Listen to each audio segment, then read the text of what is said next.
Around the world, a jigsaw puzzle of life and death lies in pieces. It is a story written in the blood of young people defending a country, a cause, an ideal. Some lived to return safely home, and some did not. Others disappeared. On a brisk autumn morning in upstate New York, the Earth yields the victims of a savage world war waged more than 200 years ago. Half a world away, dense jungle guards secrets of soldiers gone but not forgotten.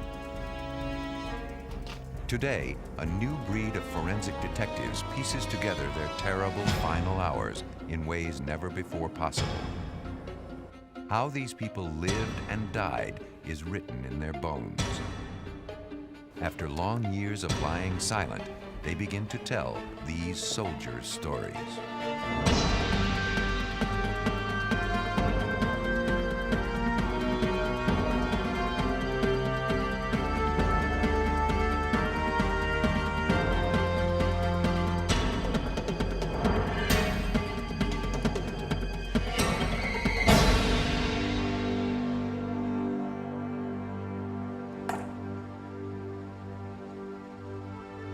As the ancients have said, the war is not over as long as the last slain soldier remains unburied.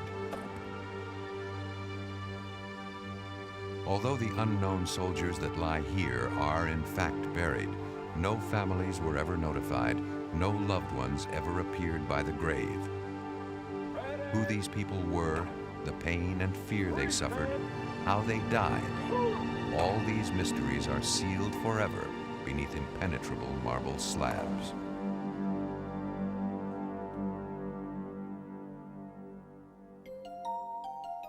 Today, thanks to modern science, no one in the United States military need ever again become an unknown.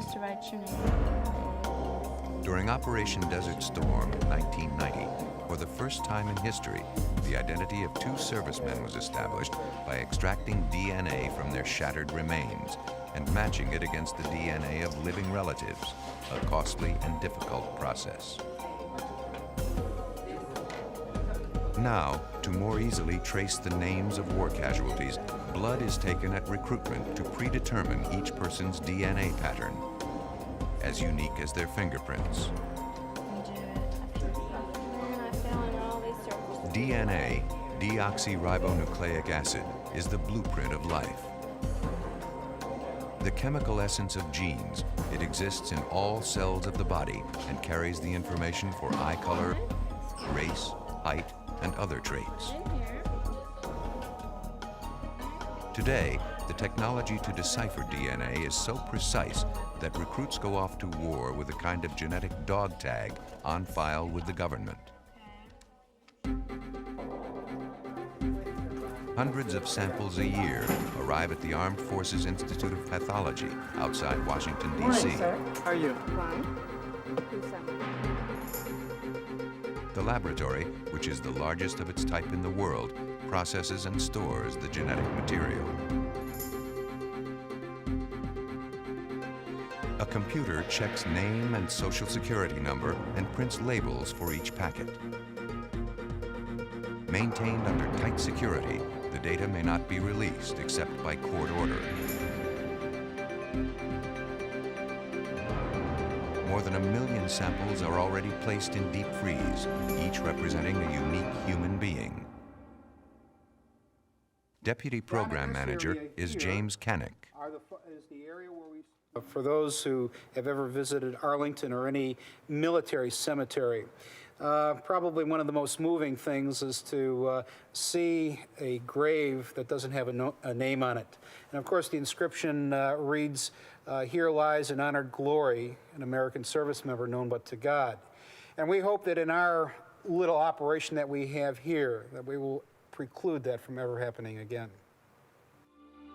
The first major war in which Americans fought and died was more than a decade before the War of Independence. The tranquil region now known as Lake George, New York, was the scene of some of history's bloodiest fighting.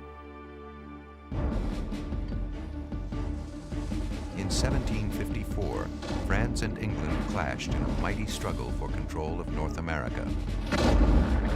The brutal French and Indian War raged for 9 years and spread to every country where Britain and France had territorial interests.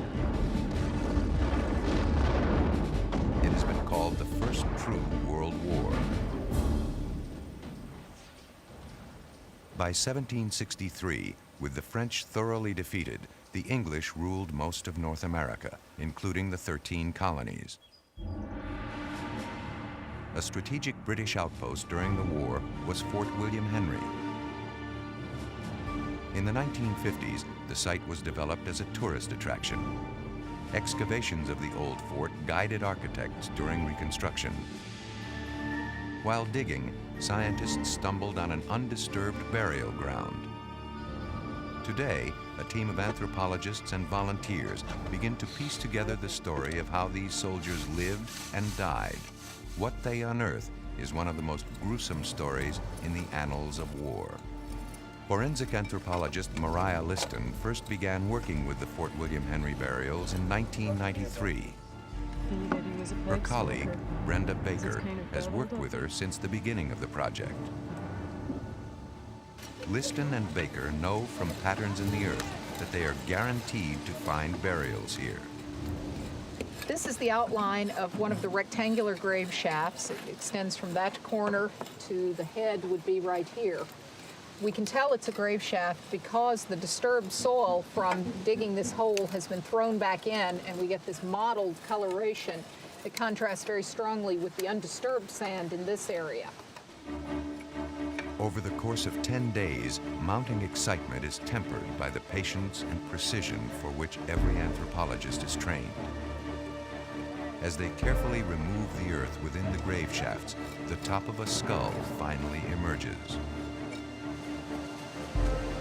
I think this is really one of the most exciting parts of this, because this is the first time this person has been seen since he was laid to rest, and you get an idea as you uncover his face of something about what he looked like and who he was. Slowly, the extent of the find becomes evident. Remarkably, the skeleton seems intact. When we first discover something new, some specific bit of information we haven't had before, it's exciting to have another piece of the picture and to know that we're filling out the puzzle a little bit more with each of these discoveries. So I often wonder what happened to their families. Did the families ever learn that these men had died or what they died from, and who they left behind? Many of them probably had wives and children in other places.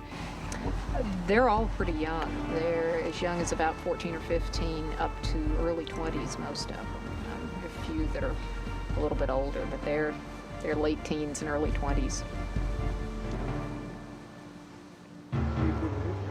Before the skeleton is removed for preservation and study, Liston carefully documents its exact position. Even now, she begins to recognize the telltale signs of a vicious war etched in these bones. It looks like this is one of the soldiers that has been doing a lot of really heavy labor. There's a lot of wear and tear on all of his joints. The muscles in his back had torn from the soldier's bones under the constant stress of carrying heavy loads, and his ribs became fused to the vertebrae. He must have been in constant pain.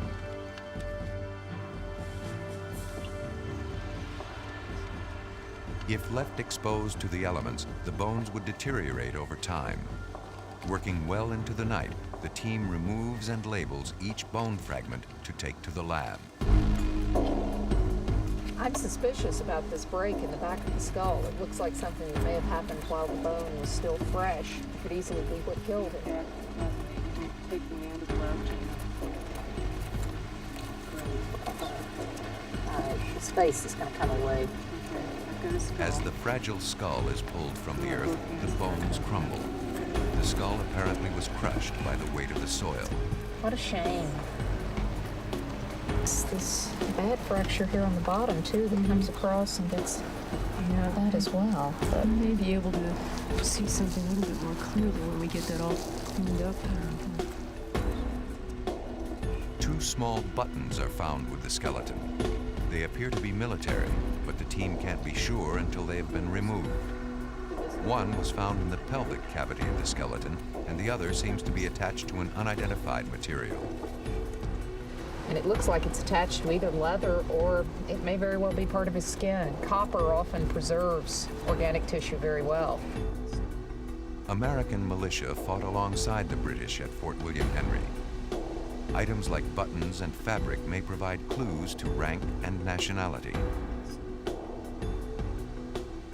Painstaking work, cleaning, sorting, and documenting the remains will take more than a dozen people weeks to complete.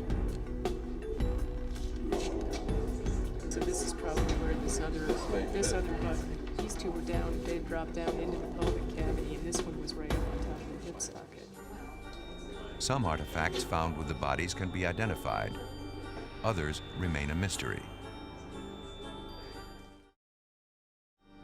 But many of the pieces in this detective story finally begin to take form. Far more than a pile of bones, a young soldier has emerged from the depths with a story he waited centuries to tell. Yeah, you can see. So those two. 2 weeks into the excavation, as winter closes in, one complete burial has been unearthed, and several others are still being excavated. The team's task now is to try to read the life history that is written in the bones. The first thing that we can do is take a look at the skull and some of the features on the skull that indicate he's a male.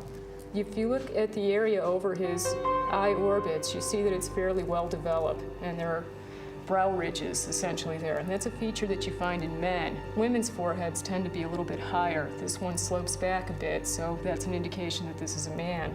This is his jaw, his lower jaw, and you can see it's very large and robust, and the chin is extremely square, and this is another feature of a male. Next, they must determine the person's age at death. And if you look at the ends of his bones in his arms and legs, you can see that they're completely fused together. In younger individuals, you would see separate caps at the ends of the bones, and because those caps have fused on, we know that he's at least more than about 18 years old.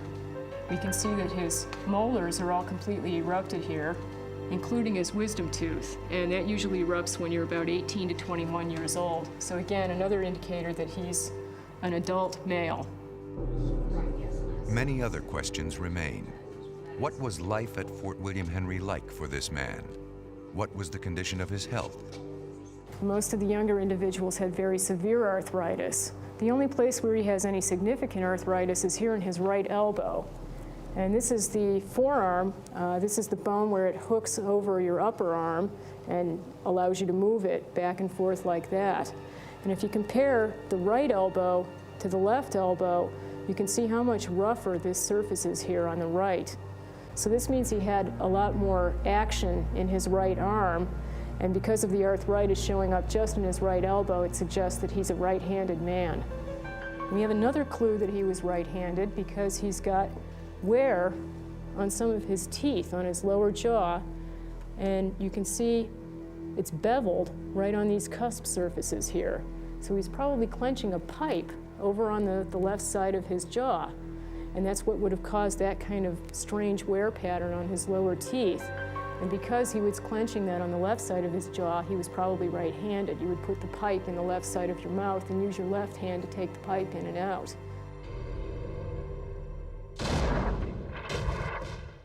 The French and Indian War was fierce and long. Yet the soldier's most constant enemy was not a bullet, but disease. Smallpox, influenza, and tuberculosis ran rampant. This group of skeletons is more sickly, in worse shape than anything I've ever worked with. I've looked at people as old as about 3,000 years old, and more modern populations as well, and yet this is the most diseased group. They've got the most injuries. All the way around, there's more pathology here than anything. Although more soldiers died from disease than war-related injuries, the battle picture that emerges becomes increasingly grim.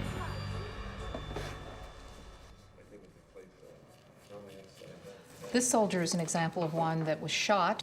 There's this depression that caused the bone to be crushed here, and another one at the top of the bone here. You can actually see the rounded depression of the musket ball. A lot of the soldiers that we found died from blows to the head. Here, something struck the soldier and punctured the bone, forcing fragments inside the skull and also fracturing it here down toward his eye and also running back toward the back of the skull. Diaries reveal that as the French attacked Fort William Henry, the British simply surrendered, too sick with smallpox to fight back. Then, without warning, a group of Indians allied to the French attacked and slaughtered the ill and injured men.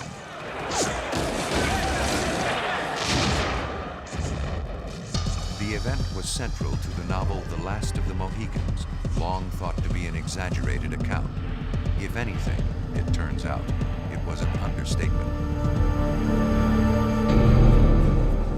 In studying these skeletons, we have found extensive evidence of this massacre, documenting the fact that atrocities were committed. We know that there were mutilations and massacres on both sides. As part of this war, everyone was participating in this. This soldier was one that was beheaded, and we have the account of a French priest who saw the beginning of the massacre describing one of the native allies of the French coming out of the casemates, which were the hospitals at the fort, and carrying the head of his victim. Buried underneath the floor of the casemates, there was a mass grave of massacre victims, and this individual was indeed beheaded. In the neck bone that we have here, there are a number of cuts slicing across the bone, and a final one all the way through the bone here across the top. And so we're fairly certain that this is the individual that was beheaded that the priest saw. The bones found inside the fort tell the story of the quick and ferocious attack. As part of the massacre, part of the picture we've been able to reconstruct is that there were mutilations on the body, and this included genital mutilations. There are cuts on the front of the pelvis in the area of the genitals.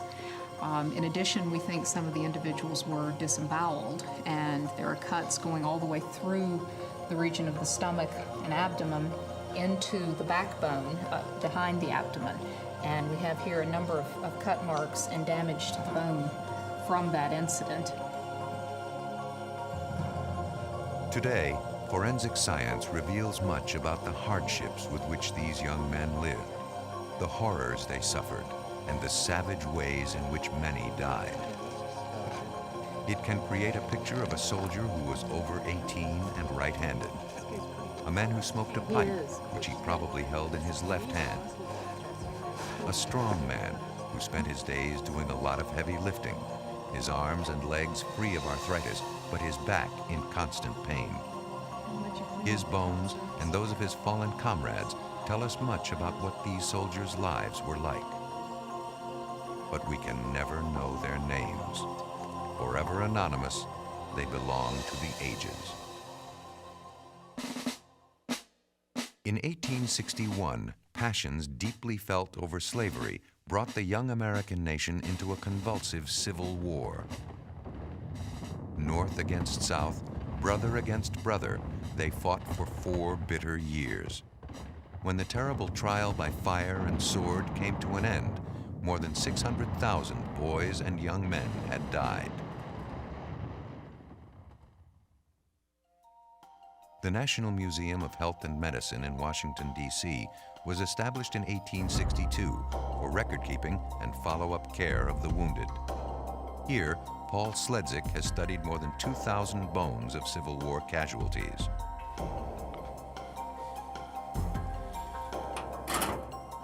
Although bone may appear rock solid, in actuality, it changes over one's lifetime, even over the course of a few days, in response to exercise, wear and tear, and disease.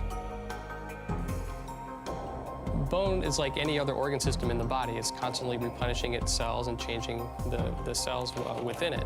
One of the changes that we can pick up in the bone that's interesting because it gets at what activities the soldiers were doing are these changes in the upper part of the humerus.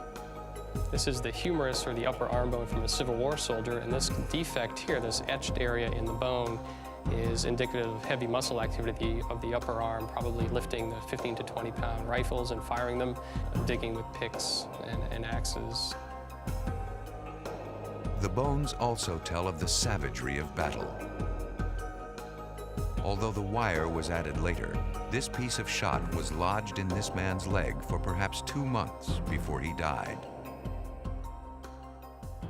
These three cranial sections show very well how bone responds following trauma. This is a skull section, an entrance wound going to the inner part of the skull.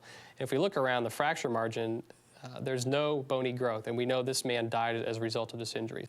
This man lived for a month with this cranial injury. You can see there's some discoloration around the corners of the fracture margin here. If we look on the interior part of the skull, you also have some deposition of new bone. It's called periosteal reaction. You can see some of the gray appearance here. This is new bone that's being laid down during the healing and/or infection process. And then if we advance the time even further and go to a similar injury in the cranium, this man lived for 10 years with this injury, a shot fracture injury. You can see there's been very good healing occurring around the site. Changes in the bones show the effects of one of the soldier's deadliest enemies, infection. This is the upper leg bone of Private Julius Fabre, who was wounded at Deep Bottom, Virginia on the 16th of August in 1864. He was shot just above the knee would be here, and his limb was amputated the following day on the 17th of August. He lived for 6 years with this femur becoming infected. You can see the change that's occurred. Let me show you a normal femur for comparison. And you can see the amount of infection that has set in on this bone. Later, Fabre required more extensive surgery as the infection spread toward his hip. For archival purposes, the museum routinely photographed amputees alongside their severed limbs. The first extensive medical encyclopedia on military casualties was made possible by these Civil War survivors. But it would take another major war before scientists could begin to put names to soldiers who had died. December 7th, 1941. In the pre-dawn light, Japanese bombers appear out of nowhere.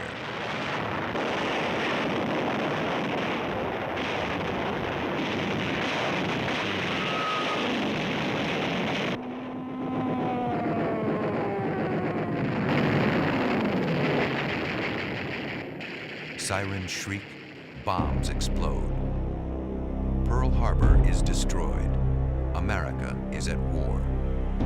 Ironically, a war that took millions of lives would become the greatest boon to the fledgling science of forensic anthropology. World War II was the first war for which our service members had documented health records. By matching skeletal remains against known medical information, scientists were able to gather enough anatomical statistics to understand the life history each of us has written in our bones.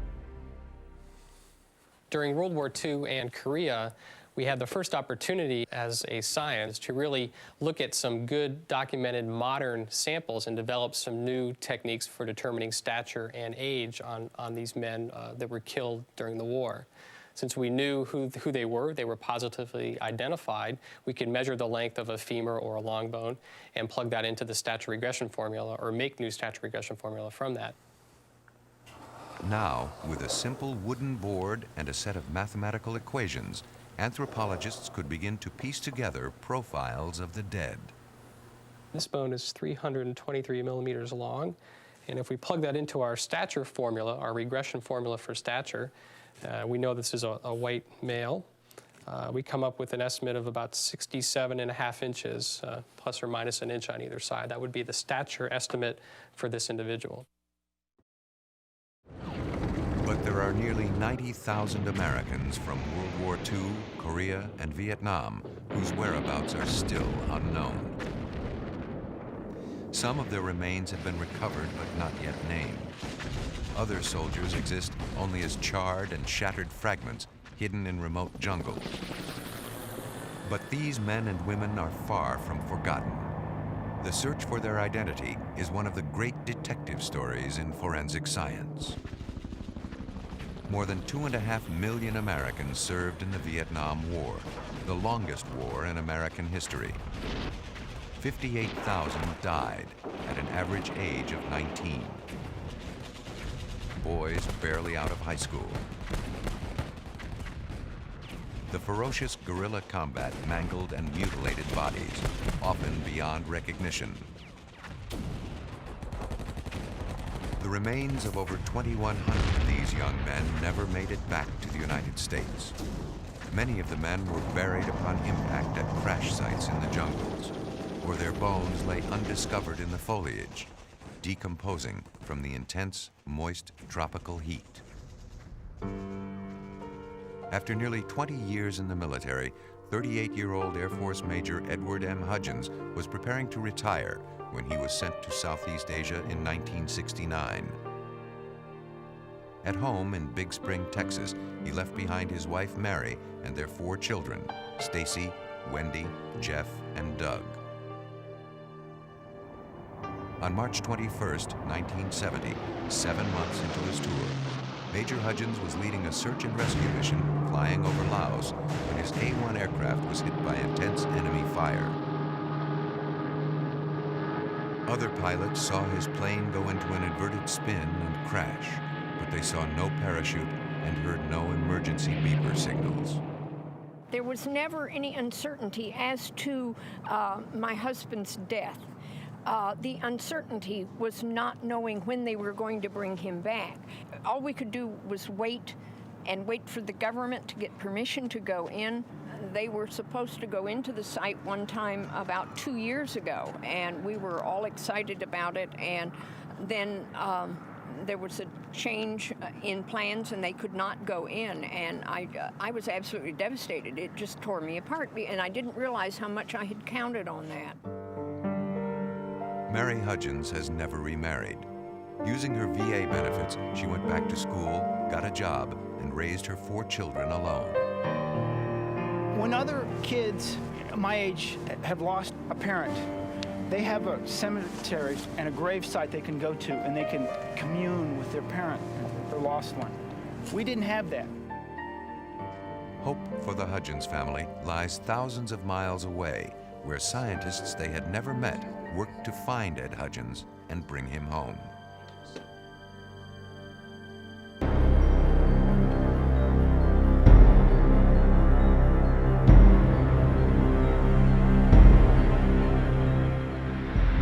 Hawaii's National Cemetery is known as the Punch Bowl. The stairs are flanked by stone walls etched with the names of thousands of soldiers who disappeared in combat, beginning with the Second World War.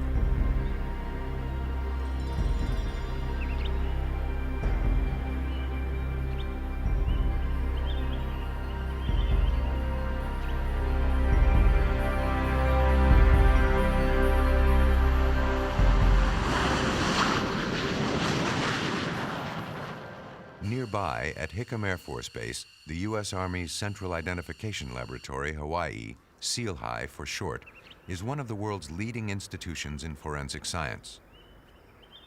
The soldiers and civilians who work here have pledged that the unaccounted for are not to be forgotten. Currently, over 78,000 men and women are missing or unaccounted for from World War II, 8,100 from Korea, and 2,154 from the Vietnam War. Deputy Commander of SEAL-HI is retired Colonel Johnny Webb. Okay, as we prepare to go out to sites to recover service members lost in previous wars, a lot of work has to be accomplished before the teams can actually go out and begin the recovery operations. Plain metal shelves hold thousands of files. In each folder are the medical and dental records of soldiers missing from the Vietnam War. Today, much of the information has been transferred into a massive computer database.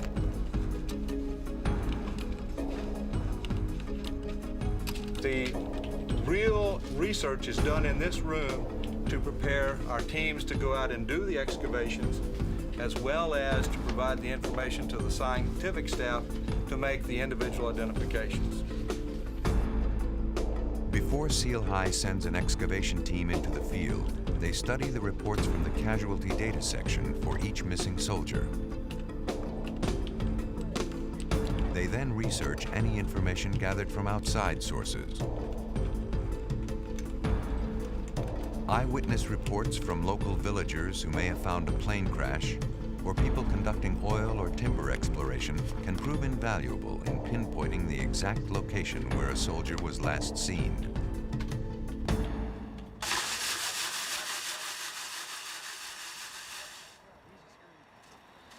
Seal High recovery teams train in Hawaii before excavations begin abroad. A mock demonstration site simulates an A6 series aircraft crash with meticulous detail. Here we have a lot of pin flags, different colors. Yellow designating wreckage, red designating unexploded ordnance or bombs, and the blue is designating any life support material, things that the pilot was wearing at the time of the incident. A 12 by 16 meter area is laid out in 4 by 4 meter units, so the team can document where each artifact is found.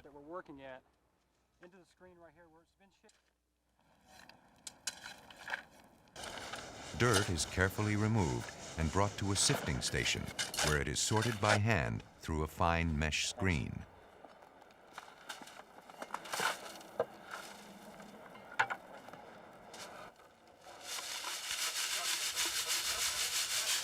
The smallest fragment might make the difference in finding a soldier's name.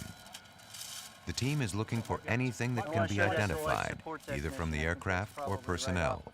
Bones, ID tags, or pieces of a life support system. It's pretty badly corroded. Metal detectors scour the site in hopes of finding scraps from the plane. In the field, the detectors are vitally important, as they also help locate any live ammunition still on the site. Mostly coral, just this band of red. Ground-penetrating radar sends radio waves into the Earth which reflect off buried objects. Disturbance close to the surface. The surface profile has been disturbed recently. Okay, we have an anomaly. We have metal object. Different types of materials create colored bands, which helps the team assess the likelihood of a burial. The first dramatic use is that when we go to Southeast Asia and we have these witnesses to incidents that occurred in the 60s, these people are apt to be old. And what they do, they say, well, yes, I did bury him, I did bury the American, and I buried him somewhere around here, but it's changed. And then they might point to an area, it's a football field in size, you know? Maybe the body's there, maybe it isn't. But I can eliminate vast areas of it within minutes. After weeks and months of training, men and technology are put to the test in a once forbidden land. The jungles of Vietnam that claimed its victims more than 2 decades ago.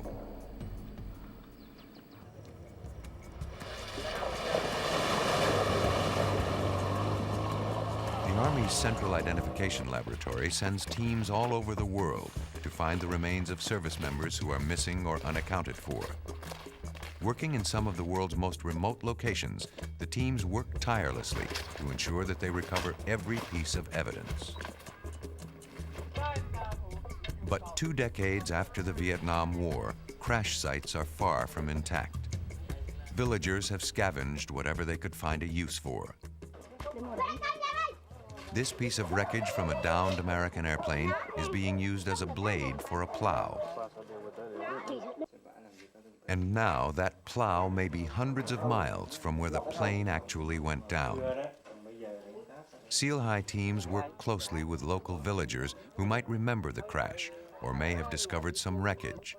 The goal, to try to pinpoint the exact location of the crash. She said she saw 13 people. She personally counted 13 people that morning. The team compares the information they receive from the villagers with detailed maps prepared at Seal High to determine the coordinates of the probable crash site. Global positioning systems fix their exact position as they trek sometimes for miles toward the site.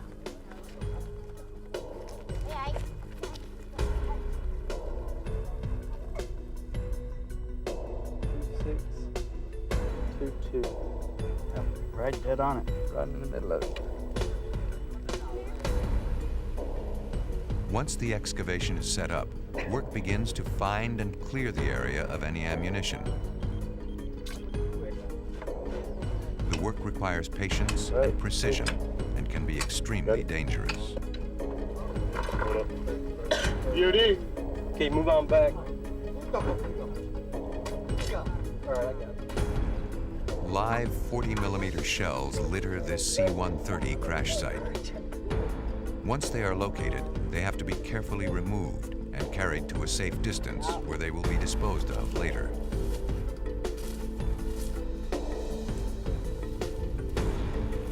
Clues at the crash site come in different shapes and sizes.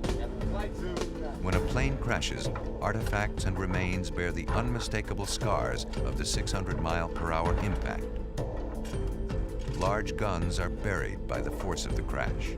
The plane is literally torn apart. Pieces of the fuselage are scattered in all directions. Okay, this is important. It's a helmet, microphone assembly rack, off the flyer's helmet.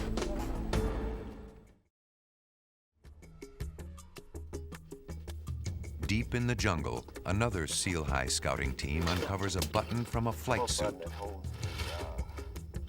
Then, further digging reveals a remnant of fabric from the suit beneath the dense jungle foliage.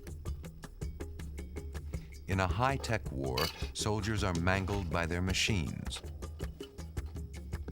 Finding an intact skeleton in Vietnam would be inconceivable. So every fragment is a vital clue. The most significant finds are human bones and teeth. All the remains found in Vietnam are brought back to the Seal High Laboratory in Hawaii for analysis.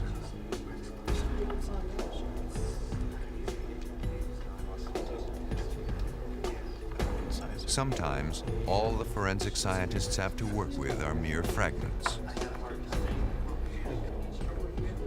From these, they must piece together whether they are human, and if so, the individual's age, race, height, weight, and ultimately, their name.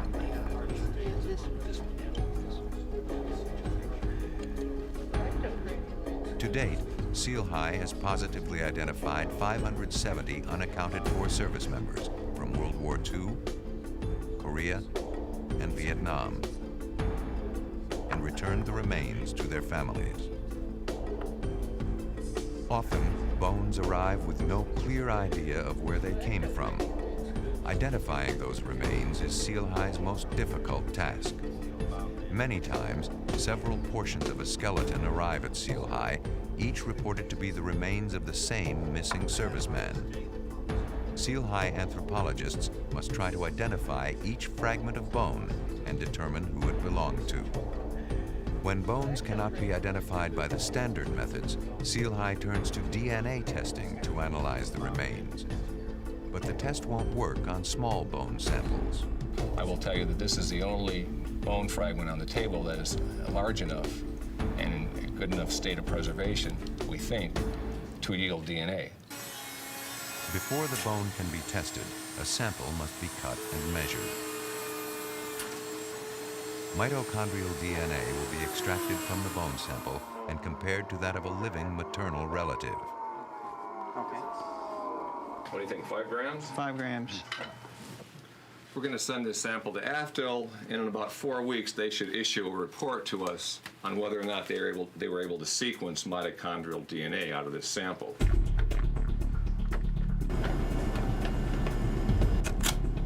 Before any work begins at the Armed Forces DNA Identification Laboratory outside Washington, D.C., the bone sample must be cataloged and photographed. In the laboratory, before the process of extracting its DNA can begin, the exterior surface of the bone sample is cleaned to remove any contaminants. Then, a 2-gram fragment is washed, dried, and pulverized in a blender. The powder then undergoes a chemical reaction that disrupts the cells and releases the DNA into a liquid solution. This incubates overnight with an enzyme which breaks up the proteins within the cells, leaving purified DNA. Mitch Holland is the branch chief of service and genetics systems. DNA fingerprinting is just like a fingerprint. What we do is we look along the sequence of the DNA, we analyze those regions, we compare those regions to, say, a suspect, a family member. When we do that comparison, we're looking for inclusions and exclusions. We're looking for matches and non-matches. Scientists at the Armed Forces Lab have a twofold job: to identify DNA fingerprints from blood samples, and the more complicated task of extracting DNA from remains which may be decades old. In order to match the DNA fingerprint of a missing soldier, the scientists must test it against a blood sample which has been mailed to the Institute by a maternal relative. The process of extracting DNA from old skeletal remains is such a significant advance in biological science that in 1993, one of its creators, Dr. Kary Mullis, earned a Nobel Prize. Scientists had known of DNA since the 19th century, but the mysterious nucleic acid structure was not known until the 20th century. In 1962, James Watson and Francis Crick won the Nobel Prize for uncovering DNA's three-dimensional molecular structure. There are two types of DNA: nuclear DNA, which is found only in the cell's nucleus, and mitochondrial DNA, found in the surrounding mitochondria. The first type is not as plentiful as the second, which can endure in bones for thousands of years after death. In both varieties, DNA resembles a twisting ladder with cross rungs composed of adenine, thymine, guanine, and cytosine, or A, T, G, and C for short. The prints in DNA fingerprinting are pieces of A, T, G, and C of varying lengths and arrangements. Mitochondrial DNA is inherited only from the mother. Therefore, people related along maternal lines share identical patterns in their A's, C's, G's, and T's that non-related people probably would not. A match indicates a high probability of identification, but in and of itself is not 100% conclusive. To have a large enough sample to work with, scientists are able to reproduce or copy the DNA in a machine called a thermocycler, which synthesizes millions of exact copies of the DNA within a few hours. The process is known as a polymerase chain reaction. The sample is then carefully loaded onto a gel through which an electric current is passed. Ultraviolet light helps visualize the individual bars of DNA. Then, several samples are loaded onto what is known as a sequencing gel, one sample per lane. The sample is then read by a laser, which runs back and forth across it several hundred times a minute. The information is then converted into a peak, which can be translated into an A, G, T, or C. When compared to the family reference sample, if the sequences are identical, they are considered a probable match. Over the years, remains alleged to be those of Ed Hudgens came to Seal High 4 times. Once from an unknown source, once from a Laotian native, and twice from his known crash site. The bone tested for DNA was from the Laotian source and was clearly ruled out by the lab tests. But some of the bones acquired from the unknown source aligned with fragments from the crash site. These can be certified as belonging to Hudgens. Artifacts at the site found near Ed's remains included his watch, a buckle from his seat harness, a dog tag chain, and a dime. An American coin deep in a faraway jungle. But it would be a single tooth, not much bigger than the dime he carried in his pocket, which provided the pivotal clue the scientists sought. That looks pretty good. When the cases come into the Seal High laboratory, if there are dental remains, they are studied by forensic odontologists. They look for any unique characteristics which would help match the tooth to a missing soldier.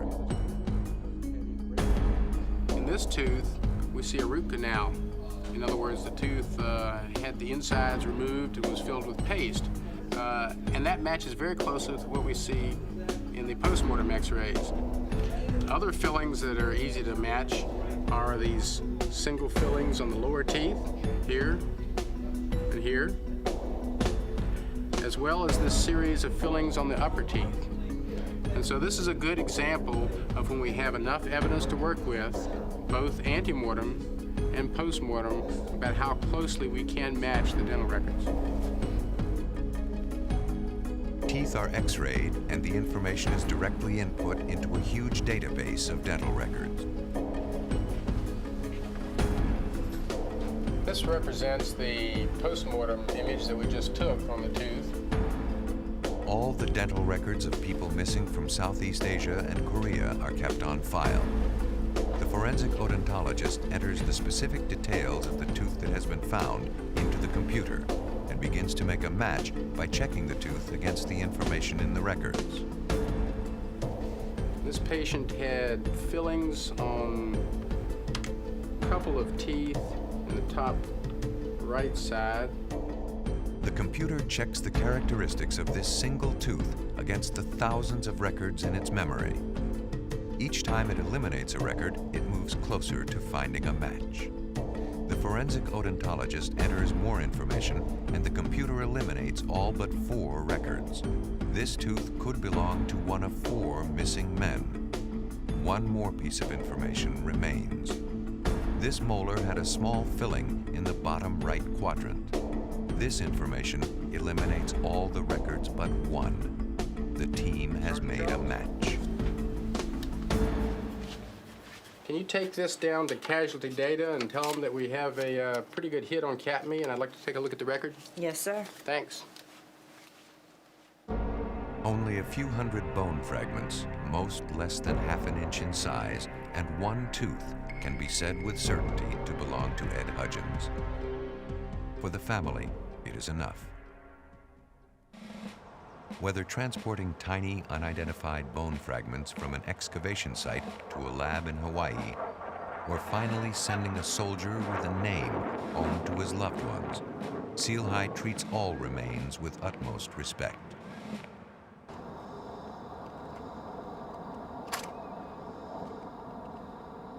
Forward! Hurt!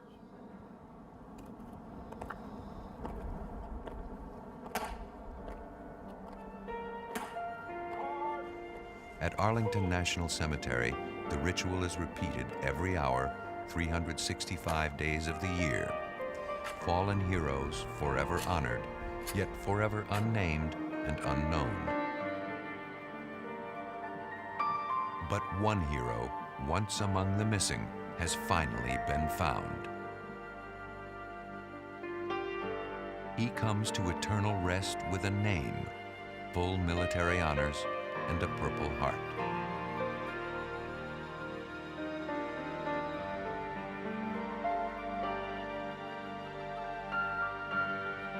For Mary Hudgens and her children, Ed Hudgens' journey cannot be measured in years nor calculated in miles. He lay in the jungle for 26 years, and we now have put him to rest, and with honors, and his fellow countrymen have honored him, and it brings it to a conclusion for us.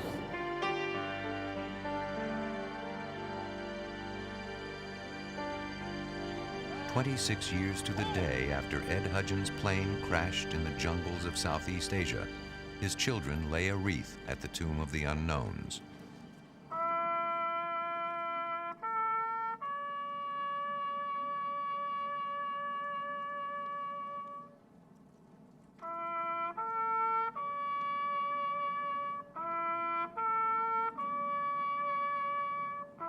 Dozens of scientists around the world have worked toward this day.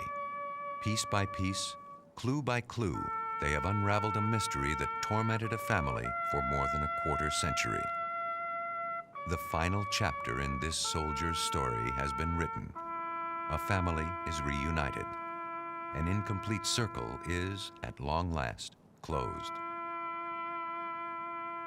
Ed Hudgens has come home.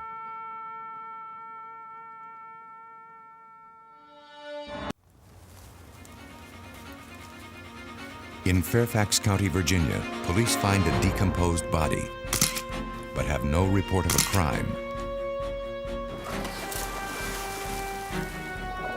In Fort Myers, Florida, a killer confesses to a grisly crime, but the police cannot find a body. A serial killer may go free unless police find the evidence to put him behind bars.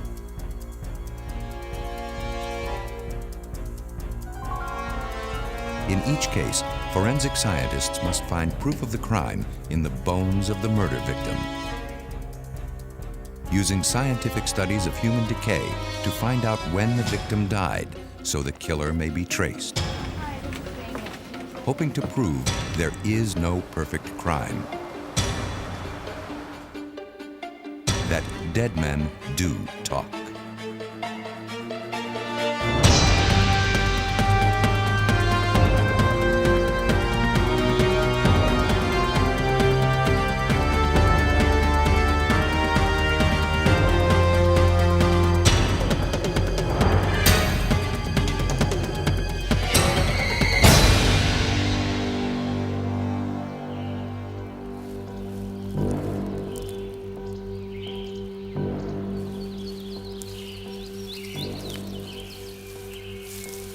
December 1993. In a wooded area near Washington, D.C., a surveyor has made a gruesome discovery. While mapping out a new suburb in the Virginia countryside, he has stumbled on a body buried in a shallow grave.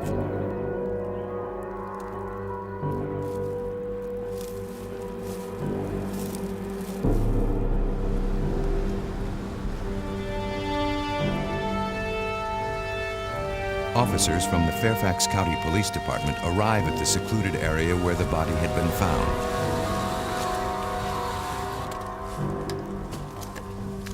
The first homicide detective on the scene is Detective Jerry Farrell. How you doing, Officer Gregory? What do you got? There's a human skull right over here. Okay. Take a look.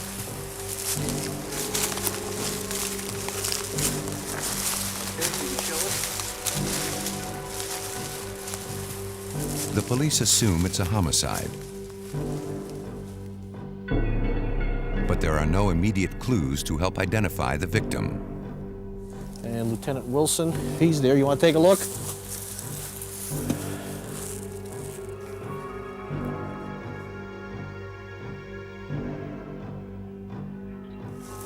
What you're going to need is start mapping out the area. Secure this area here, and then we're going to need at least 50-foot area perimeter set up around this one. Yes, sir. The team of investigators will search a wide area. Scavengers have dragged parts of the body away.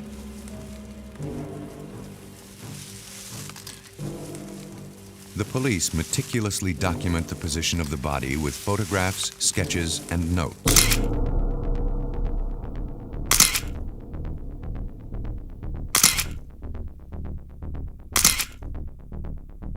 Detective Dennis Wilson heads the Cold Case Squad, investigating crimes where the trail of evidence has gone cold.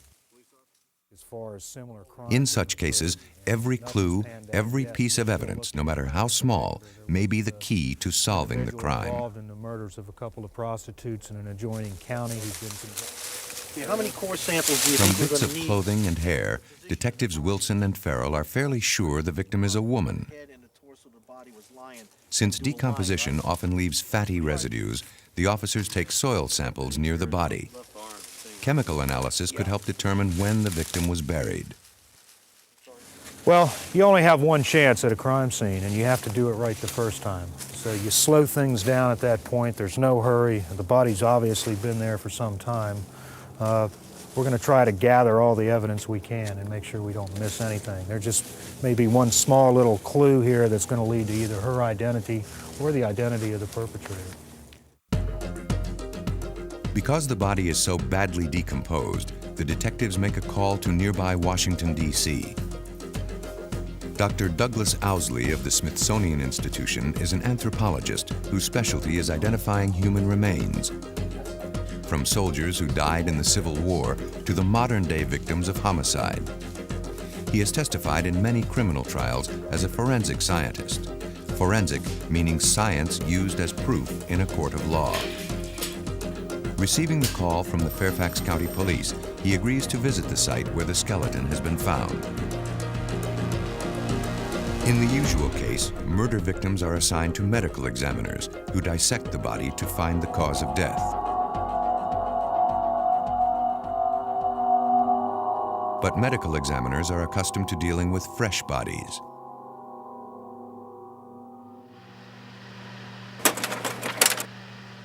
Here, only bones are left to tell the tale, requiring the special skills of the anthropologist. It takes 3 days of careful excavation to take the body from the ground.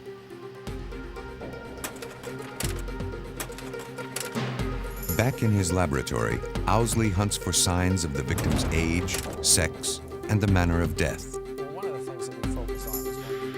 It is immediately apparent that the victim is female. The pelvic bone is wider in females to accommodate childbirth. Though Owsley believes the victim was a young adult, it's difficult to be more precise. She does not show any signs of arthritis, not severe arthritis. If you look at her spinal column, there's only minor changes, no development of arthritis. Her pubic bones are showing a stage of maturity that would be consistent with somebody that is about 30 years of age. In a young person, the sutures of the skull are plainly visible. As a person grows older, the sutures tend to fuse together. In the victim's skull, the sutures are starting to disappear, confirming that the victim was a young adult. Only 5 feet 1 inch tall, she'd been stabbed repeatedly, the knife blade leaving marks on the collarbone, ribs, and vertebrae. Looking at the pattern of cuts in the bone, you can tell that the individual was behind her at least some of the time. She has knife wounds that penetrated in the back and the midline. The cut that is in the clavicle and the collarbone, there's many different positions that could account for that, but one would be the individual reaching over her. Attaching a name to the body will not be easy. To shed more light on this mysterious case, police must determine the identity of the victim.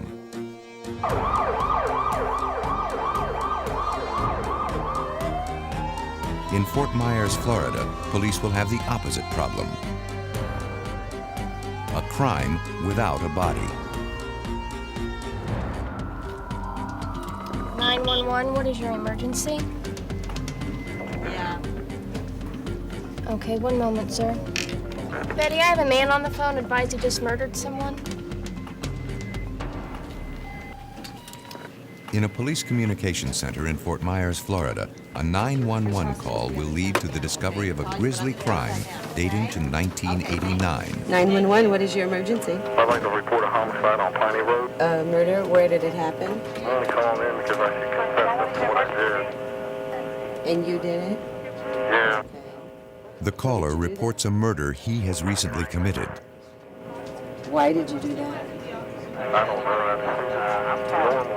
He says he's thought of turning himself in, but hasn't decided yet. Turn yourself in? I'm thinking about it. Are you going to wait there for us? The 911 call is traced to a shopping center phone booth. The operator tries to keep the killer on the line, while a message goes out to police units in the area.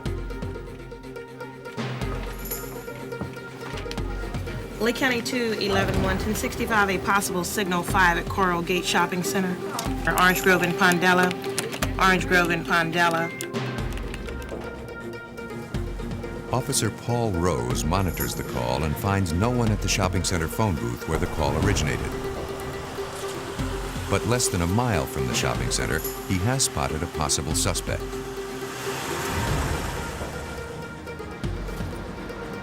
The suspect had been walking hurriedly at the side of the road, away from the direction of the shopping center.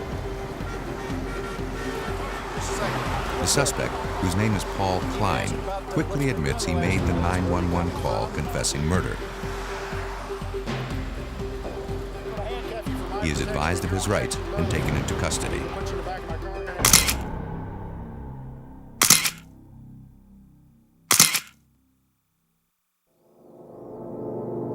The previous night, he'd broken into a house and strangled an elderly woman on the couch where she lay. There is no sign of anything missing. Robbery had not been the motive. Lieutenant Jeff Taylor, entering the house, found the victim just as Kline had described her. But he would soon find out that she had not been Kline's first victim. Kline related to me that he heard voices, and the voices made him to become angry. And every time he became angry, he had to kill someone. And when he said that, it indicated to me that perhaps there were other victims also. And I asked him at that time if he had killed before, and he said yes, twice. Kline had murdered one other woman in a trailer some months before. But his first victim had been a friend named Danny Webster, killed a year and a half earlier in August 1989.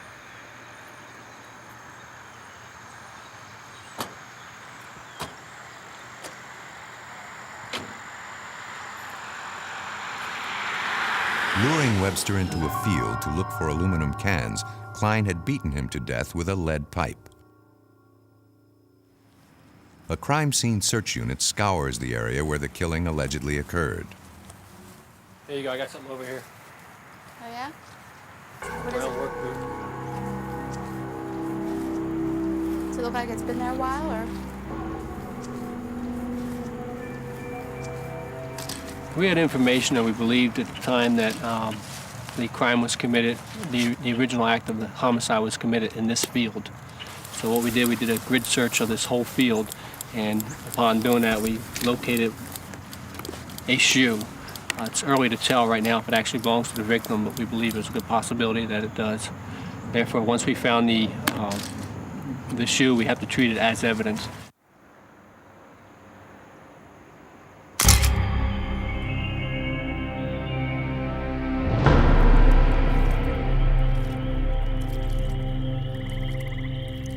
According to Kline's confession, he had returned to the scene of the crime 3 days after the murder.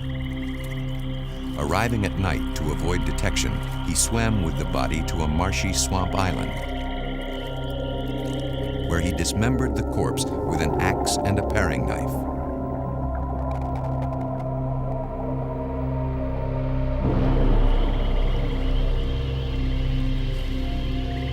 After disposing of Webster's body so thoroughly and getting away with his crime for a year and a half, Kline has now decided to confess.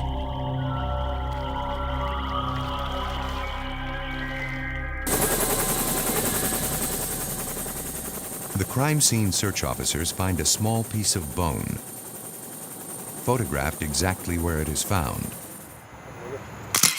But they will not find a body. Without a body, police do not have enough evidence to convict. Detective Jack Shell interrogated Kline under tight security. Kline had once bent a stop sign with his bare hands. We needed a positive identification of the body.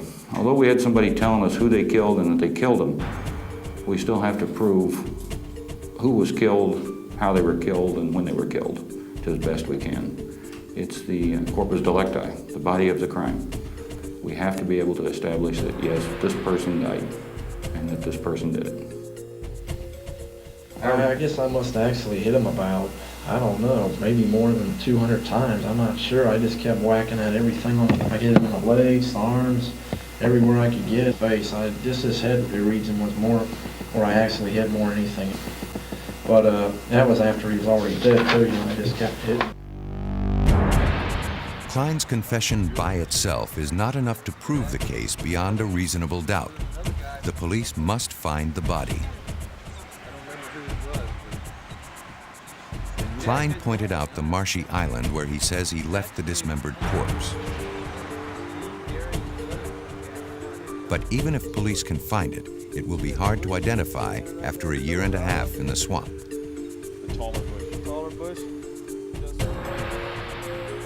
The case will go to Dr. William Maples of the University of Florida, a world-renowned authority on the identification of skeletal remains.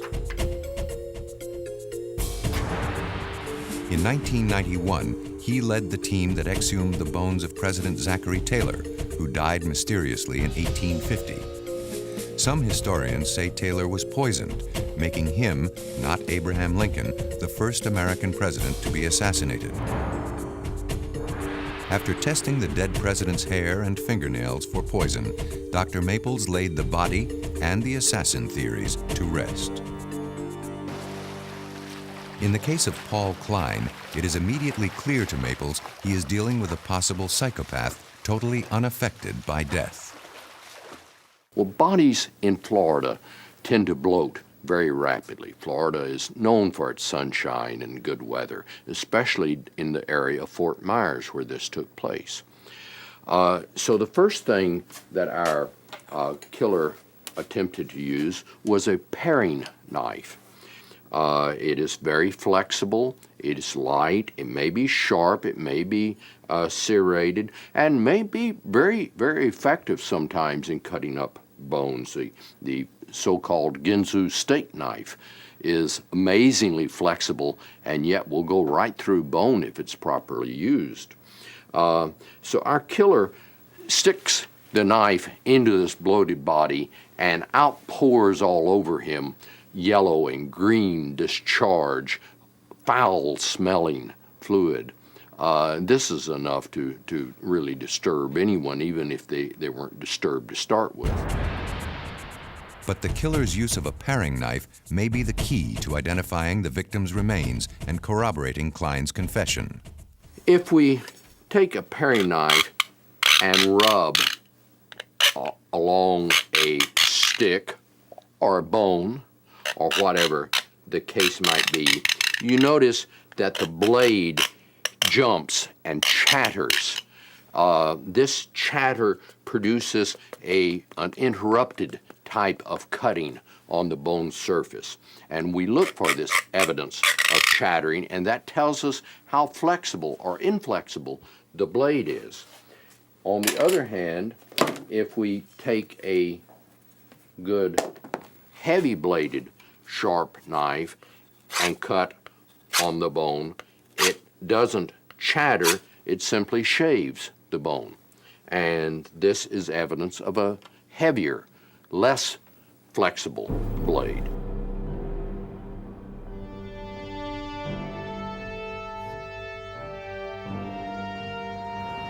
Crime scene search officers arrive at the island where Kline left the dismembered body.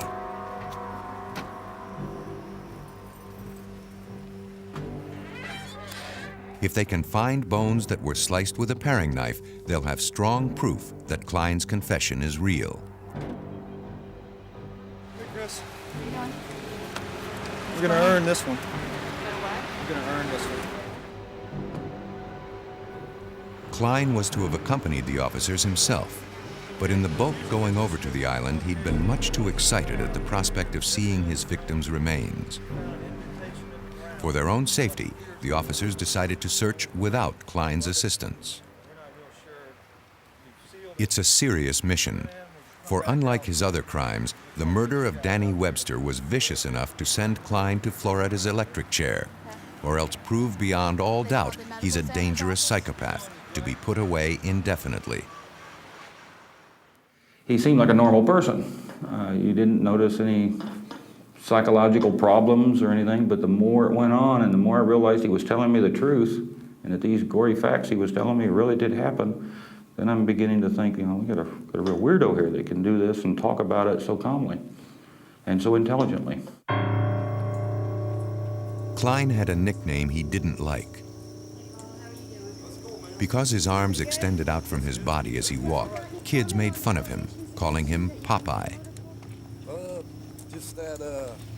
What I did is, He'd killed Danny Webster for calling him names, repeating time after time it was because Webster had harassed him. How are you feeling? I'm feeling pretty good. Everything's all right. I just have to go ahead and, I don't know, I think I feel almost a little dizzy for that matter. I have to eat a little bit of something, take my medication. Is that person in the march Danny Webster? Yes, ma'am. Yep, that's him. Or that was him. Why did you kill him? He was always being cruel and, I don't know, calling me names and stuff, and I decided to go for it. Okay? Watch your head, Dave. Hey, thank you, ma'am. I appreciate everything. Watch yours.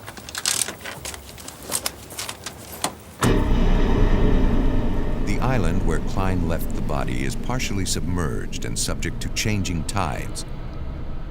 The logistics of finding evidence are very difficult.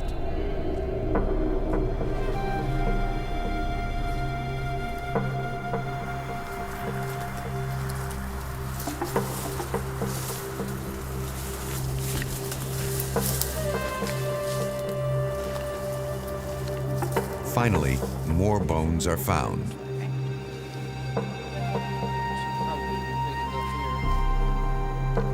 The body is in pieces, just as Kline had said.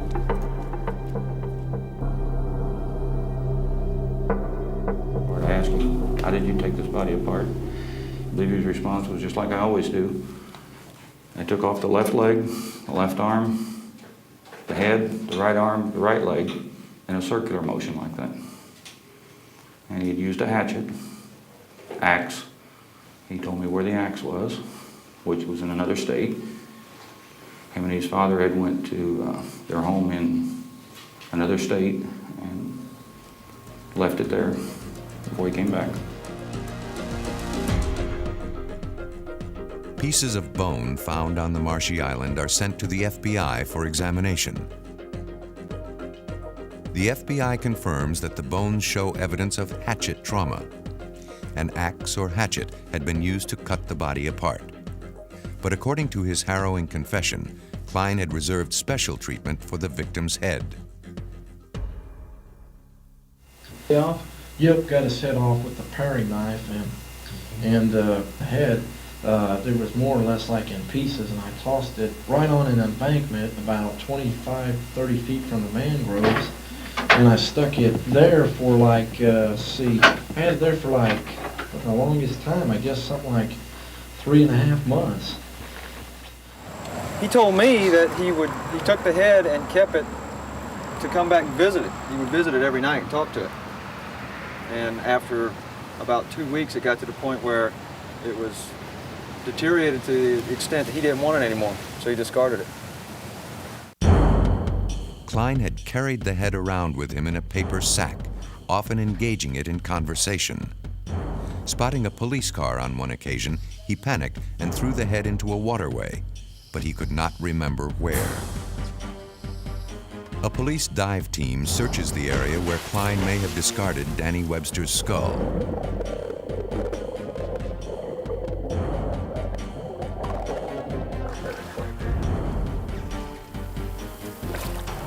It is an area of murky waters, frequented by alligators. they find nothing but coconuts. Unless the head is found, it may be impossible to identify the remains as those of Danny Webster.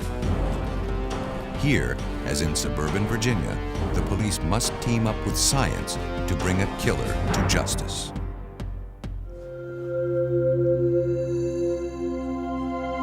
At the Museum of Natural History in Washington, D.C., tourists gaze at the wonders of the natural world. They are unaware that a few feet away, a storage area holds the unnatural work of a vicious killer. Police in Fairfax County, Virginia, have called on forensic scientist Doug Owsley to help identify the victim of a brutal homicide. The body has decomposed. Only a skeleton remains. Owsley has determined that the victim was a female from 27 to 34 years old. She died from repeated stab wounds. But who is she, and where did she come from? When you're working with police cases and working on problems of human identification, often when the remains come into the laboratory or when you're involved in the recovery, the identification follows very quickly. There's someone that's missing, there are records that can be obtained, dental records or medical records that you can compare against, and you can get that person identified within a very short period of time. Okay. All right. Well, if we can help, let's try. But police in Fairfax County have found no immediate links to a missing person. What's your phone number? Owsley will need every piece of evidence he can find to produce a life history of the victim, to be matched, hopefully, with someone who disappeared as many as 6 years before. Personal effects found with the victim are minimal. An inexpensive hair clip, a hair pick. Her blue jeans had rotted away. Her synthetic underwear remained. Lightweight sandals indicate that the crime was committed in warm weather. Her hair was a light brown color, as determined from analysis of hair found at the site. We know that her fingernails were painted from fingernails that were recovered at the site. It was a dark glossy pink in color. So there's a lot of details. On the earrings found near the body is a fragment of human tissue. The metal of the earring had protected it from bacterial decay. The earrings are included in sketches distributed nationwide. Slowly, painfully, the haunting details of the victim's life are coming into focus. In the spinal column are signs of trauma. Depressions in the vertebra are evidence that the discs between the vertebrae have herniated. The victim may have held a job that required heavy lifting. She'd once taken care of her teeth, but in the last years of her life had allowed them to decay. She had fillings on the front teeth to maintain her appearance, but 5 of her molars are missing. Black stains on the teeth are evidence the victim was probably a smoker. Overall, the impression that you would have, but it's an impression based not only on the dentition, but perhaps some of the things found with it. It would suggest that it was an individual that did not have a lot of money, that fairly limited financial resources.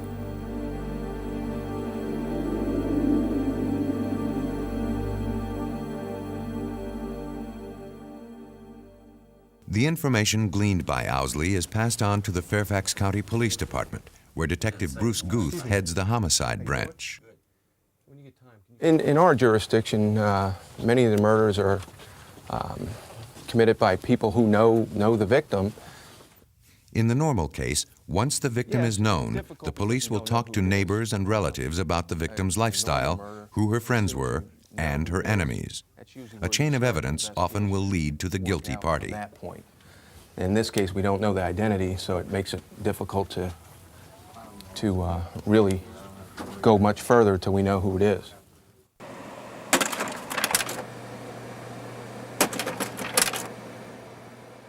Detail by detail, Fairfax County Police re-examine the evidence found at the scene. A sketch of what the victim may have looked like is distributed to police across the country. along with other details of the case. Even though this case is 2 years old, I'm still actively pursuing leads that have occurred. I receive inquiries approximately 2 to 3 a month. Just recently, I received one from Philadelphia, New York City, and Ohio. Despite the continuing efforts of the Fairfax County Police, there is no matchup of the murder victim with a missing person. To facilitate the search for the victim's identity, Doug Owsley provides data for a second composite sketch using an FBI computer program. When you look at a skull and you're trying to assess what this individual looked like, the basic form is going to be defined by the skull itself. In relation to that, then you take into consideration the clothing that's found, for instance, because the clothing helps you gain an idea as to the size, the weight of the individual, for instance. Starting with an image of the skull, the computer adds successive layers of detail. Markers indicate the probable thickness of facial tissue. The measurements are based on population studies of similar age and gender. Hair found at the scene, along with the plastic hair clip and hair pick, suggest a possible hairstyle. The victim had an overbite, a gap in her front teeth, and a cosmetic filling. Since these features would have been visible in life, the victim is shown smiling in the final illustration. But despite the pains taken to create a lifelike image, there is still no response when the image is published nationwide. Part of the problem, the police are still unsure when the murder occurred. When discovered in 1993, the bones had been dry. The flesh had long since rotted away. You'd have to say that it would be at least a year and a half before that this could have happened. But in reality, I think it could extend back further in time. And so if we take the maximum range, one of the things found in a pocket was a quarter that dates to 1980. So looking at the time frame, we're in terms of the extremes, probably talking between 1991 and 1980. The problem of dating murder victims found long after the crime has occurred may soon have an answer. At a body farm in Tennessee, an unusual study is underway, using the volunteered flesh and bones of the dead. In Fairfax County, Virginia, police continue their search for clues to identify a woman found in the Washington suburbs. In Fort Myers, Florida, a confessed serial killer has led police to a headless body, barely identifiable as human. In both cases, work done at the Tennessee Anthropology Research Facility, or TARF, will prove invaluable. Its director is Dr. William Bass, a forensic anthropologist at the University of Tennessee in Knoxville. His expertise is the human skeleton. An individual who'd been dead about 10 days found out on the edge of the railroad. When a person is recently dead, morphological features such as prints on the fingers and palms can help with identification. When these features are gone and only the bones remain, the case is one for forensic anthropology. Bass's facility receives on average 1 body a week for identification. Parts of Tennessee have become a dumping ground for murder victims. We don't think of the interstates as being avenues of crime, but they're absolute avenues of crime. So you can kidnap somebody in Chicago. You can come down I-75, which comes down through Cincinnati, through Lexington, Kentucky, into Tennessee.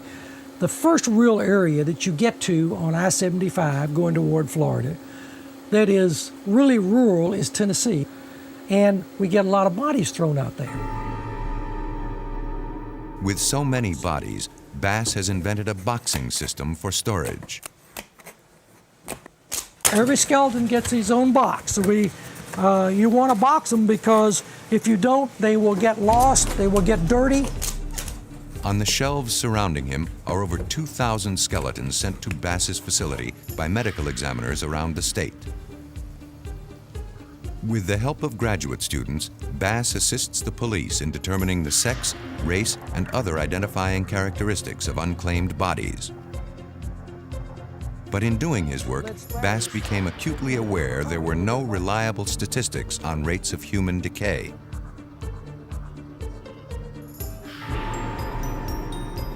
He established near Knoxville an outdoor preserve known informally as the Body Farm. Here, he has planted not living things, but dead.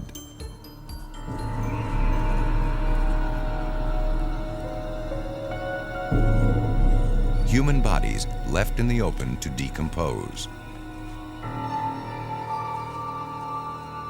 It's an experiment that will tell him how bodily decomposition is affected by weather, climate, and the degree of exposure to the elements. This is a body that we're studying the effects of the covering of the body that the maggots leave. This body has been outside for a year. Maggots have eaten its inside away, but left some of the skin for protection. Maggots don't like sunlight, and what they do is they leave this as an umbrella to protect themselves from the sun. And so you get bodies like this that will have the covering on them holding the bones together, although there are no internal organs left there at all. The specimens used for Bass's experiments come from two basic sources: those who have donated their bodies to science and unclaimed bodies sent to the facility by medical examiners. After the bodies have lain in the open to decompose, they are brought back to the laboratory for analysis. Dissection will tell how their exposure to the elements has affected their skin, bones, and tissue. These statistics will then aid police departments in determining how long a newly discovered homicide victim has been dead. To keep out intruders with morbid curiosities, security guards keep the body farm under tight surveillance. Bass has attempted to duplicate all the common ways in which killers dispose of their victims. Well, we try to keep as honest a setting as we can. We try not to make anything artificial. It's exactly the way it is in nature. What we have here is an automobile that we have been looking at the decay rates of people in automobiles, both in the passenger compartment and in the trunk. A body placed in the trunk for observation has since been removed, but its byproducts remain. Tiny pupil cases from which flies have emerged. A matter of minutes after death has occurred, flies are attracted to the body to lay their eggs. The eggs will hatch into larvae, or maggots, that feed on the decaying flesh before turning into flies. We can tell you that this individual has been in this trunk at least 21 days from the fly pupae that are present, from the pupil cases that are present here.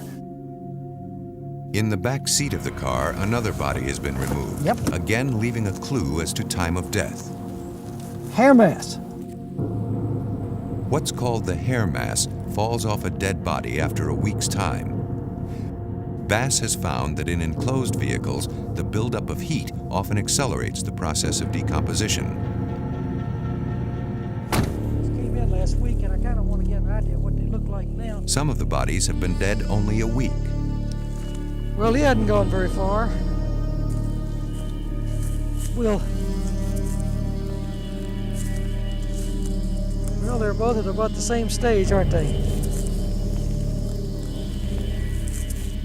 On that body? Others are much older. Well, there are some maggots right there, but that maggot is frozen. He's gotten away from the warmth of the body and didn't make it back to the body, so there are a couple right there. I'm going to push this back just a little bit more here, and we'll see if we can't get under there. And I'm not really sure Well, you see, there are lots of maggots. See, there are hundreds and hundreds of maggots in there, and they are either slowed down. They're not doing much right now because it's so cold.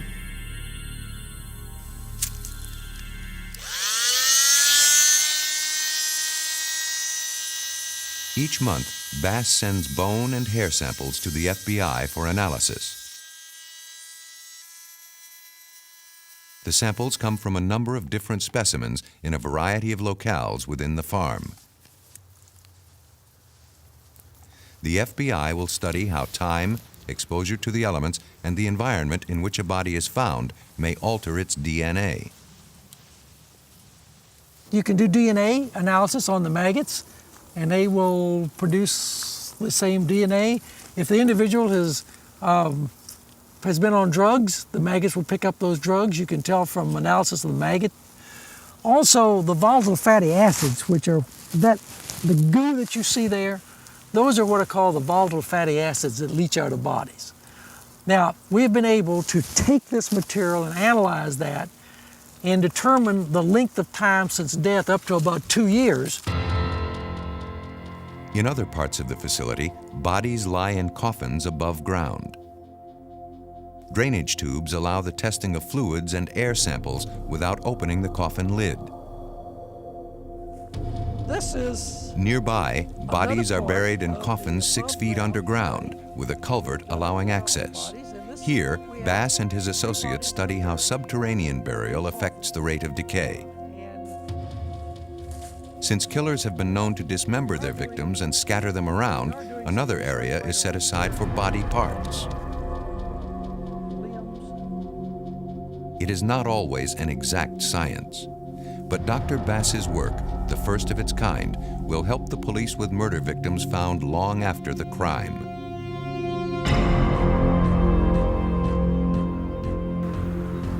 In the case of Danny Webster in Florida, police have only part of the body. The killer has done a thorough job of dismembering and scattering the remains. Filling in the grisly details of murder and mutilation will be the job of forensic science. At the Lee County Sheriff's Office in Fort Myers, Florida, Paul Kline has confessed to the murder of Danny Webster. But the killer has carved up the body and disposed of its head. The few bones found on a marshy island are 1.5 years old. It may be impossible to prove beyond a reasonable doubt they are the bones of Danny Webster. Kline had been relentless in attempting to conceal his crime. Before decapitating the body, he had pulled out the teeth, knowing they're often used to identify the victim. He explained that instead of digging a normal grave-type hole, that he dug a round hole as if to put trash or something in it. He set the victim down in it, buttocks first, and shoved him into the hole by his shoulders. When he didn't go in all the way, he jumped up and down on the body until he was able to get it deep enough into the hole that he thought he had it hidden. Then he pulled weeds and dirt over it and laid on his belly, and his words were, slithered back into the water like a big gator and swam back home. Is Kline a psychopath, or is he a man who has plotted and planned the perfect crime? Okay, a perfect crime. Let's think, how about Jimmy Hoffa? How far have we gotten on Jimmy Hoffa solving? We don't even know where he is. How can we solve the crime if we don't know where he is? You see, so somebody's already thought of this and said, if you leave the body, it's a good chance you're going to be caught. Because there's all these hair and fiber section of the FBI and the forensic anthropologists of the world all over. All my colleagues were out there trying to figure this out. But if you don't have a body, how do you know you've got a crime, you say? Detective Harry executed a search warrant at Kline's apartment. It was soon apparent Kline may have learned the techniques of killing from books. We found probably every true life murder story that was ever written, like Son of Sam, The Hillside Strangler. It was just book after book after book. From sparse remains, forensic science must identify the body of Danny Webster. If not, the case may be lost. In order to corroborate Kline's confession and make the case hold up in court, anthropologist William Maples will try to determine the age, sex, and race of the partial skeleton. This is the shaft of the bone. This is the epiphysis, the end of the bone. And they start from separate origins in a child. And they slowly change shape. As the epiphyses reach the end of their growth, they become fused to the shafts of bone. On the bones in this case, fusion is not yet complete. Maples is able to put the age of the victim between 17 and 23, the same age as Danny Webster. Determining sex is almost always a matter of studying the pelvic bones, narrower in males than females. The victim in this case was clearly a male. But determining race will be more difficult, especially with the head missing. Dr. Maples uses the femur or thigh bone to distinguish Caucasian and black. In a Caucasian, the femur is bowed enough to allow his knuckle to pass under. In the case of a black individual, the shaft tends to be much flatter and straighter, and there is no anterior bowing. The amount of curvature in the femur clearly indicated to me that we were dealing with a white male. Finally, Maples examines the bones for evidence of the chatter marks that a paring knife would leave if used to dismember the body. Killers, by and large, aren't stupid enough to use paring knives, so we don't have a lot of evidence of that. But the results are positive. By the end of his examination, Maples has conclusive proof that the bones match the description of Danny Webster. The necessary corroboration of Kline's confession is in place. For Lieutenant Jeff Taylor, the case is closed. Paul Kline is presently in an institution in Chattahoochee, Florida, for mentally insane.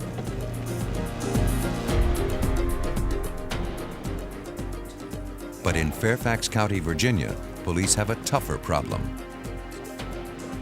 A murder victim remains unidentified.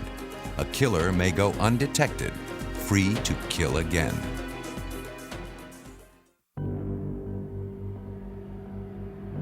More than 2 years have passed since the discovery of a female body in the Virginia countryside near Washington, D.C.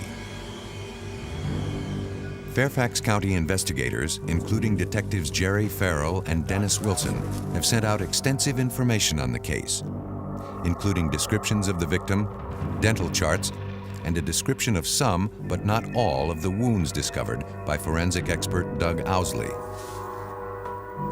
Persons have been known to confess crimes they did not commit, having learned the details of the crime from public sources.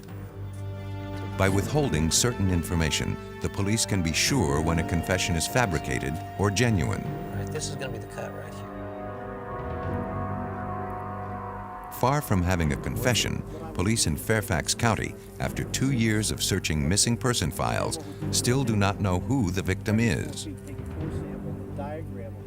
Even today, we think a lot about her and are hoping that through the facial reproductions that have been done, that someone might be able to recognize her, might be able to contact the police and offer new insights, because this is somebody that we need to get identified, and we certainly need to in order to hopefully prevent this from happening again, find out who did this. We've sent hundreds of leads out, hundreds of posters. We're going to probably revise this again at least once or twice a year. We try to cover it on the TV stations, the media. We try to get the newspapers interested to run the picture. We run not only the artist renditions, but we also run pictures of the clothing. This is no way a case that's just sitting on a shelf and nothing being done. With a growing population and more people on the move, many crimes may never be solved. Victims like the one found in Fairfax County, her friends and relatives unaware of her death, may remain unidentified, her killer free to kill again. I think that homicide investigations are getting a little more difficult. The national trend is more stranger-on-stranger murders, as in past years it was family members, domestic kind of murders. Nationally, there's more stranger-stranger murders, and forensics becomes a very important part of the investigation. Was this the work of a serial killer? Doug Owsley believes not. The body was buried in haste, the killer lacking the tools to dismember it so it would never be found. Serial killers, like Florida's Paul Kline, are far more efficient. You don't gain necessarily that same sort of sophistication in this case. Certainly it led to a tragic end, but in terms of accomplishing what he set out to do, he was much less prepared. On the other hand,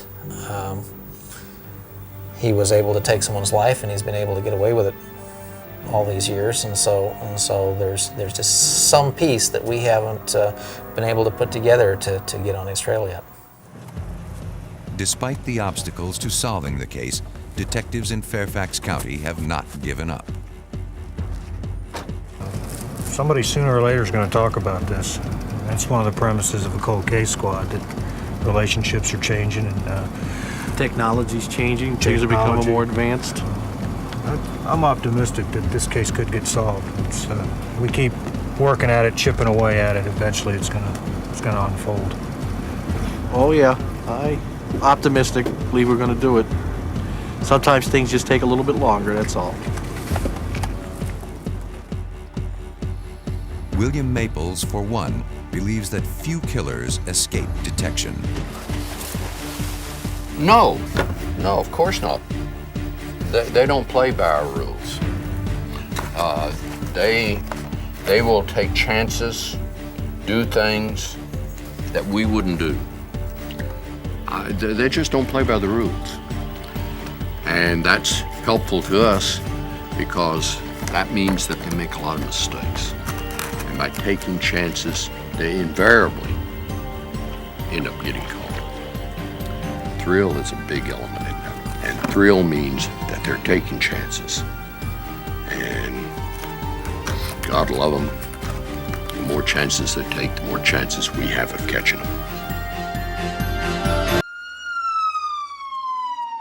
In Washington State, 2 people die agonizing deaths. Both are victims of poison-laced Excedrin capsules. The news causes public panic and costs manufacturers tens of millions of dollars. In Virginia, a cardiac care unit experiences an epidemic of unexpected deaths. Is this bad care or bad luck? Or is it something more sinister? And a man tries to murder his wife in an insurance fraud. Your emergency? I've got a medical emergency. My wife is going into some kind of convulsion. And her mouth is foaming. Poisoners are among the most elusive killers. Today, forensic detectives are employing an arsenal of techniques to uncover and convict them. Who is winning the war?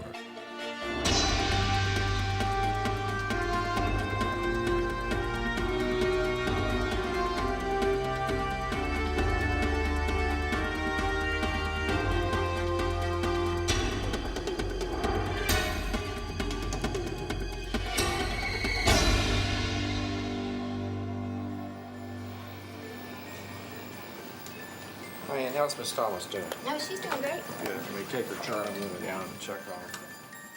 It is 9 o'clock on a Saturday night when Dr. Joseph Whittle makes his final rounds. Whittle is co-director of the Coronary Care Unit at General Hospital in Petersburg, Virginia. I'm Miss Thomas. I'm Dr. Whittle. He has been on duty since noon. It is time to go home. Among his patients is Josephine Thomas, a 73-year-old retired teacher. She was admitted with heart problems several hours earlier and now is resting comfortably. At around 11 p.m., Whittle orders an IV.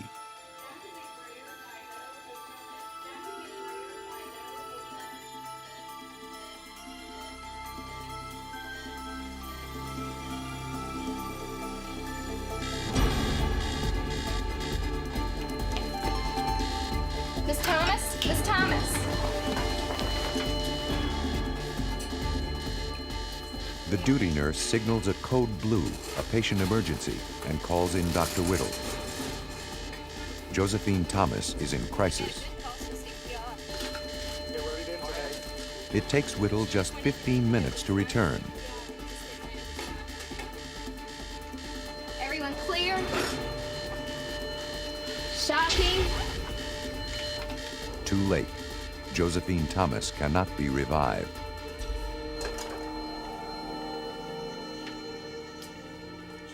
The death troubles the staff.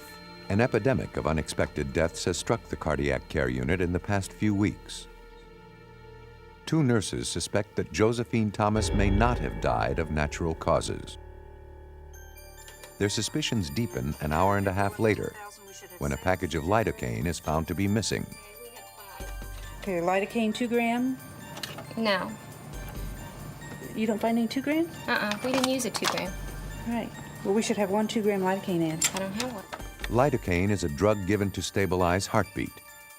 In large concentrations, it can be fatal. Whenever a death seems unusual or suspicious, medical and law enforcement personnel are required to contact the medical examiner's office.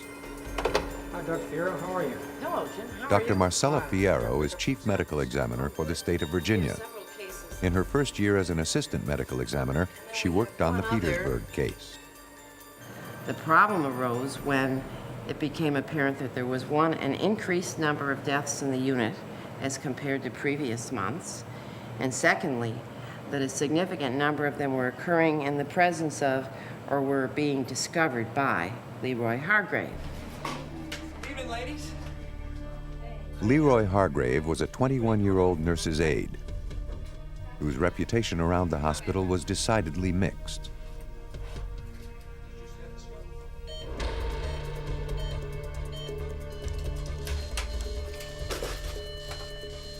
It was Hargrave who had called the alert on Josephine Thomas. Several other deaths had also occurred during Hargrave's shifts. Was this coincidence, or was something else going on? No one had seen Hargrave do anything wrong. It would take all the resources of forensic science to establish what had happened.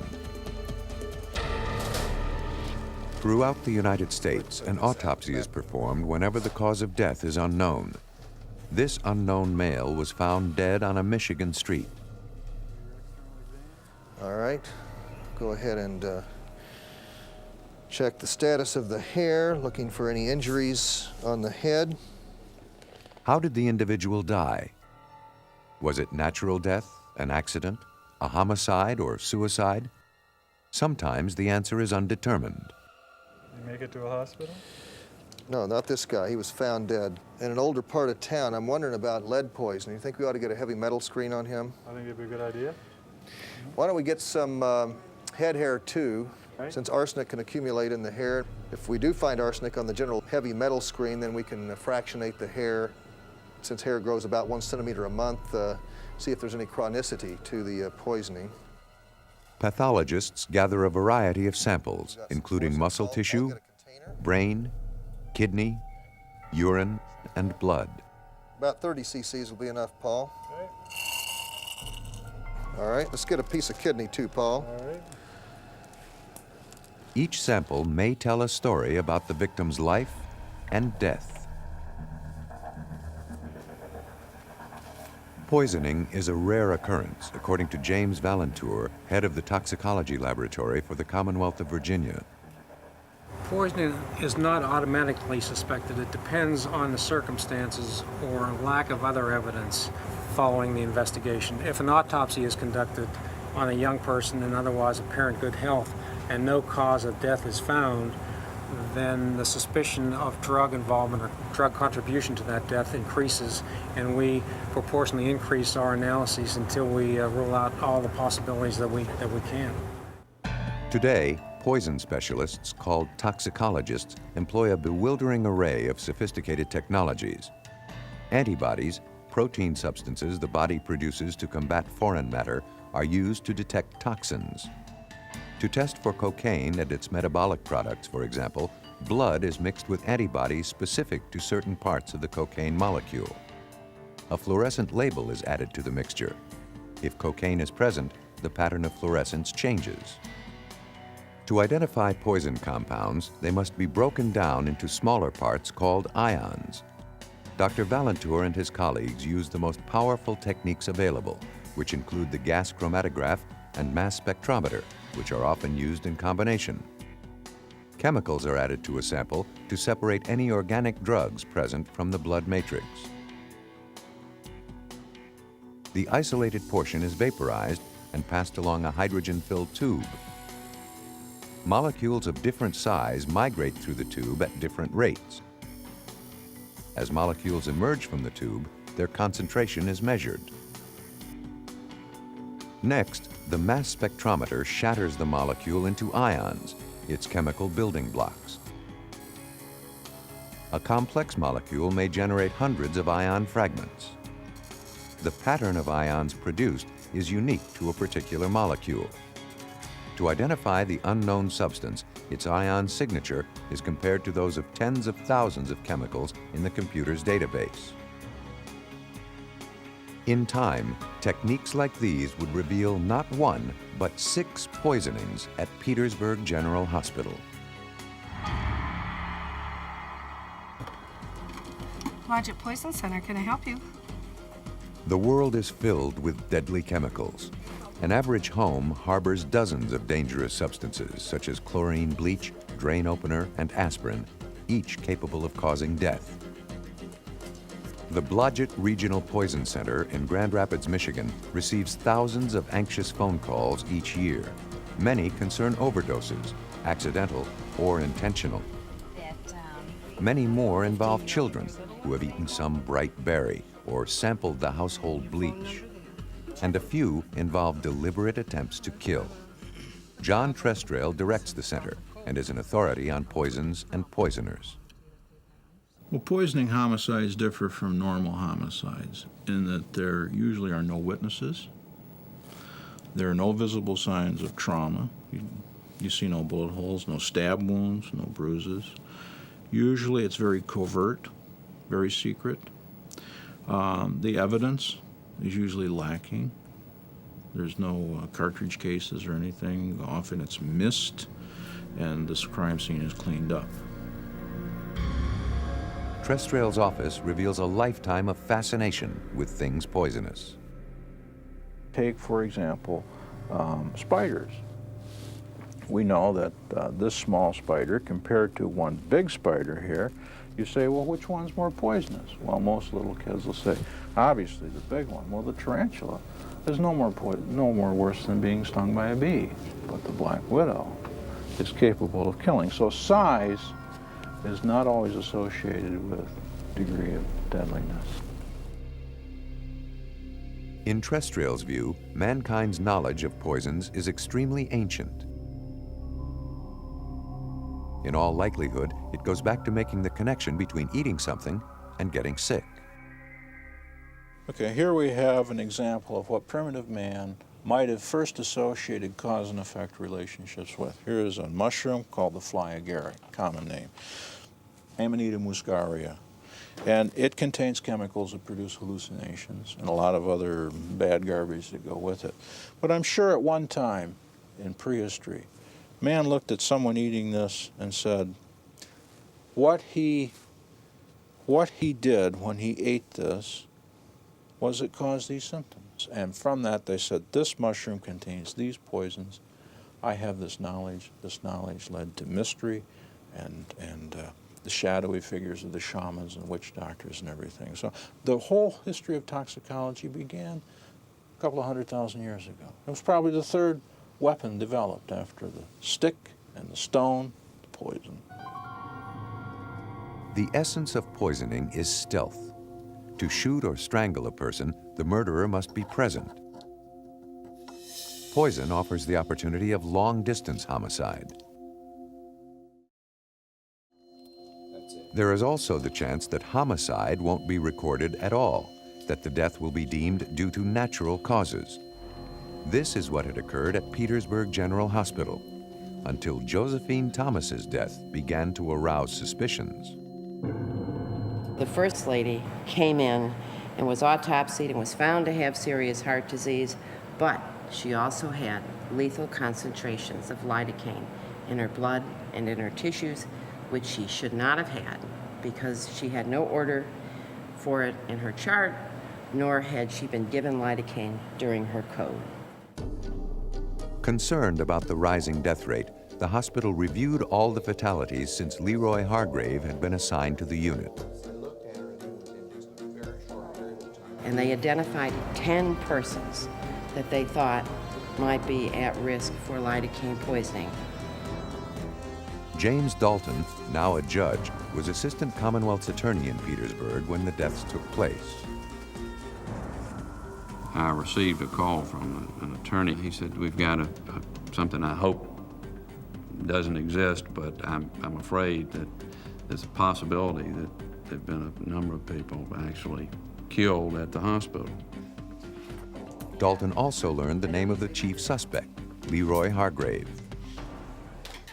They were on his shift, and his shift may have varied, but he moved around, so whenever he was on a shift. But it was a night shift normally that these occurred, and I guess it was not too suspicious initially because I think there is some history of people dying at night more frequently.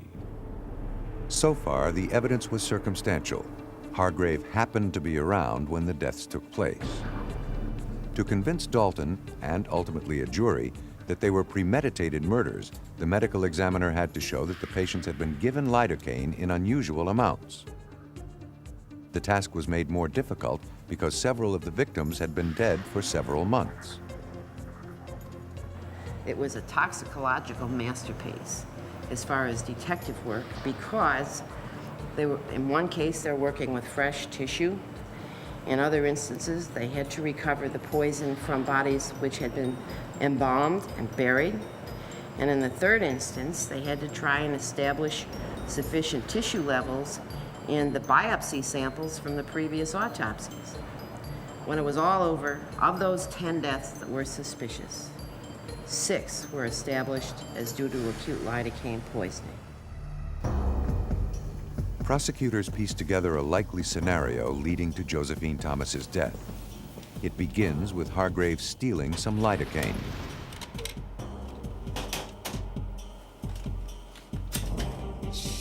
Once the cardiac care unit has settled for the night, he slips into Thomas's room unobserved.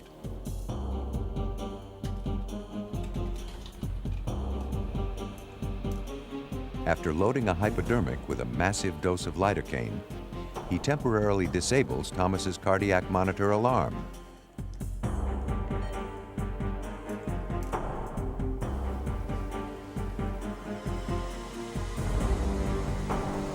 Within seconds of administering the drug, it will disrupt the rhythm of Thomas's heart, causing a fatal seizure. Then, Hargrave raises the alarm to divert suspicion from himself. We need some help in here! Leroy Hargrave was convicted of poisoning Josephine Thomas and sentenced to life imprisonment. He never confessed, and his motive for killing Thomas and the other patients was never established. Dr. Fierro talks about one theory. The code, the actual code procedure, the cardiac arrest procedure with the response by a resuscitation team is a very dramatic event. It's very intense, it's very rapid. There are orders, there's no pleases, there's no thank yous, there's just instructions. And this is quite exciting to persons who are on the outside, you know, if you're not related to the person who's being coded. So it was thought that he really got into the code. Without the initial suspicions of the nurses, without the technology to precisely identify lidocaine weeks or months after death, Leroy Hargrave might have gone free. John Trestrail. How many bodies do you dig up to find a bullet hole?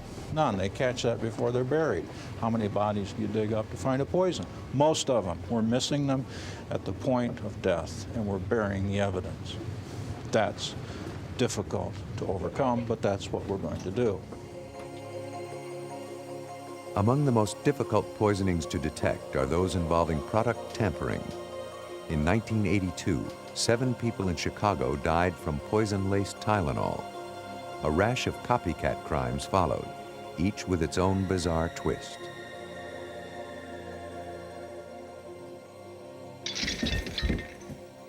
June 11, 1986, the town of Auburn, Washington. Hey, Mom?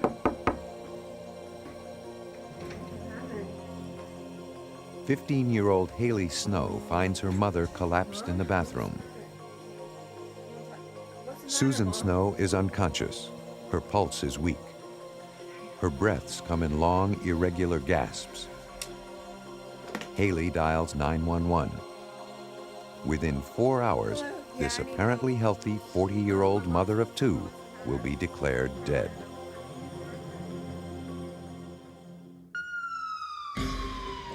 When paramedics arrive at Seattle's Harborview Medical Center, Susan Snow is comatose.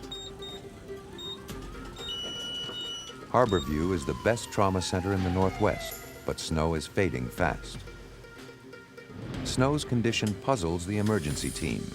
Her brain appears swollen, inflamed. She is struggling for breath, and her vital signs are failing. She never recovers consciousness. An hour after admission, she is declared brain dead. What appeared at first as a random death soon will be revealed as murder. It will cost a pharmaceutical company tens of millions of dollars, incite public panic, and set off one of the largest law enforcement operations ever mounted in Washington state. Special Agents Jack Cusack and Mike Byrne were part of the FBI investigation team. The first victim in this case was Sue Snow. She was a 40-year-old bank teller that lived in Auburn, Washington. And in her daily routine, she always ingested Excedrin. The cause of Susan Snow's death emerged almost by chance. At her autopsy, the assistant medical examiner noticed the smell of bitter almonds, a telltale sign of cyanide poisoning. Many people cannot detect the odor. By a quirk of genetics, the assistant medical examiner could. Dying by cyanide isn't pleasant. Inside each cell, cyanide displaces oxygen in the energy transport mechanism. Deprived of oxygen, cells collapse. The body dies, slowly asphyxiating, bit by bit. By June 16th, the cyanide source had been identified, the bottle of extra-strength Excedrin capsules in Susan Snow's kitchen. 750,000 bottles of Excedrin were immediately recalled or withdrawn. The news made headlines all over America. Fresh in everyone's minds were the Tylenol poisonings in Chicago. How many would die this time? To catch a poisoner, it helps to get inside his or her head. John Trestrail explains how poisoners target their victims. One is type S, S meaning specific victim. That victim has a name. They know exactly who it's going to be, whether it's their spouse or whether it's a political figure or somebody. They're going out after an individual with a name. The other type is type R, random victim. In other words, they know they're going to get somebody, they have no idea who it's going to be. And this is where you find your tamperers who are at work, either for ego or for industrial blackmail. And sometimes you can actually find individuals cloaked and camouflaged as random poisoners that are specific. So this gets to be a real mind game, the investigation of this kind of an offender. Susan Snow's death, it would turn out, was a random killing. She was poisoned in a cold-blooded attempt to draw attention away from the real target. On June 5th, 6 days before Susan Snow died, Bruce Nickell had suddenly collapsed at his mobile home in Kent, Washington. When paramedics arrived, they found the 52-year-old Nickell on his back, gasping for breath. His face was cherry red, his body deathly pale. The paramedics had never seen such symptoms before. Nickell's wife, Stella, told them he had been complaining of headaches. Shortly before collapsing, he had taken 2 extra-strength Excedrin capsules. Stella emphasized Excedrin over and over, the paramedics would remember later. She even retrieved the bottle from her kitchen. Evacuated to Harborview Medical Center in Seattle, Nickell died a few hours later. The autopsy recorded death from natural causes. Nickell had died from emphysema. Strangely enough, Stella Nickell was also making a few additional calls on her own. She called her doctor, "Are you sure this is what he died of?" She called the paramedics. It could have been anything else. Are you sure that he died of natural causes? She wasn't quite that obvious, but she did make these telephone calls. Stella called again after news of Susan Snow's poisoning appeared. The lot number of Snow's Excedrin matched the capsules Bruce had taken. Tests quickly proved that Nickell's capsules were laced with cyanide. Nickell's body had been buried, but a vial of his blood remained. It too was tested. Again, cyanide. Across the state, shelves were cleared of Excedrin. But of the thousands of bottles screened, only 5 were found to contain cyanide. A little quirky thing about that was Stella had 2 of the bottles. And even more strange than that was, she said, "Hey, I bought one of the bottles about a month before Bruce died. And I bought the second bottle a little more than a week before he died." The odds of that are unbelievable. Stella's deadly plan began to unfold. First, she poisoned Bruce with cyanide-laced capsules. Then, to make his death appear a random killing, she placed more contaminated capsules on drugstore shelves. Investigators began searching for a motive. They soon found one: insurance fraud. When Bruce Nickell died, and he was found to have died of natural causes, Stella stood to gain approximately $31,000. If he died accidental death, then this jumped up to about $178,000, and in addition to that, she had a couple $20,000 policies. To insurance companies, dying by poison counts as accidental death. But had Bruce taken out the policies? Handwriting experts scrutinized his signatures, comparing them to Stella's. The height and width of a letter, its shape and slope, all contain telltale clues. So does the fluidity, the flow and rhythm of the writing, which is very hard to fake. Bruce had not signed the documents. Stella had. Could the investigators now tie Stella to the cyanide? When the capsules were shipped to the FBI's toxicology laboratory in Washington, D.C., an unexpected clue appeared. The white powder was contaminated with tiny green specks. The specks were 99% sodium chloride, ordinary table salt. Bulking out products with salt is a common manufacturing practice. But what of the remaining 1%? Laboratory analysis revealed 4 separate chemicals. 2 were used almost exclusively in preparations called algicides. One commercial product contained all 4 of the chemicals. It came in the form of tablets, which were bright green. The laboratory called us back and said, "We have positively identified those green crystals as a product known as algae destroyer. It's an algicide used in fish tanks by fish fanciers." And that really rang a bell for us, because from the first time any of our agents went in Stella's residence, it was obvious she was a fish fancier. She had fish aquariums all around the front room. The cyanide had led to algae destroyer. Would algae destroyer now lead to Stella? Agents combed pet stores all over Seattle. Someone might remember Stella and the kind of algicide she preferred. The search ended at a store not far from where Stella lived. It stocked algae destroyer, and the manager recognized a photograph of the woman who frequently bought it there. It was Stella Nickell.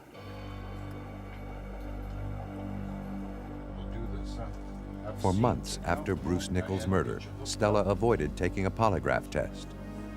Her health would not permit it, she explained. In November 1986, she finally agreed to cooperate. The test is designed to pick up tiny physiological changes. Blood pressure and pulse rate are carefully monitored. Each may change when an individual lies. Forensic detectives use the polygraph to eliminate innocent individuals from their suspect list. That was not to be Stella's fate. I remember the comment she made when we were walking back to the examination room. And she kind of turned around and said, I feel as though I'm walking into a lion's den. I didn't understand the significance of that comment, but I thought, a little unusual. Stella took the examination. I formulated the questions. They were clear-cut. Did you cause your husband's death? Did you put potassium cyanide in those extra-strength Excedrin capsules? Stella clearly showed deception on the test. When we informed her of that in straightforward fashion, she asked for her attorney, who was in the waiting room, and basically, everybody knows how the Miranda rights go. That pretty much terminated that interview that day. More trouble was in store for Stella. This time it came from an unexpected source, her daughter, Cindy. When she heard Stella had failed the polygraph, she contacted Jack Cusack. You know, there's no doubt about it. We had a lot of good breaks come our way on this case.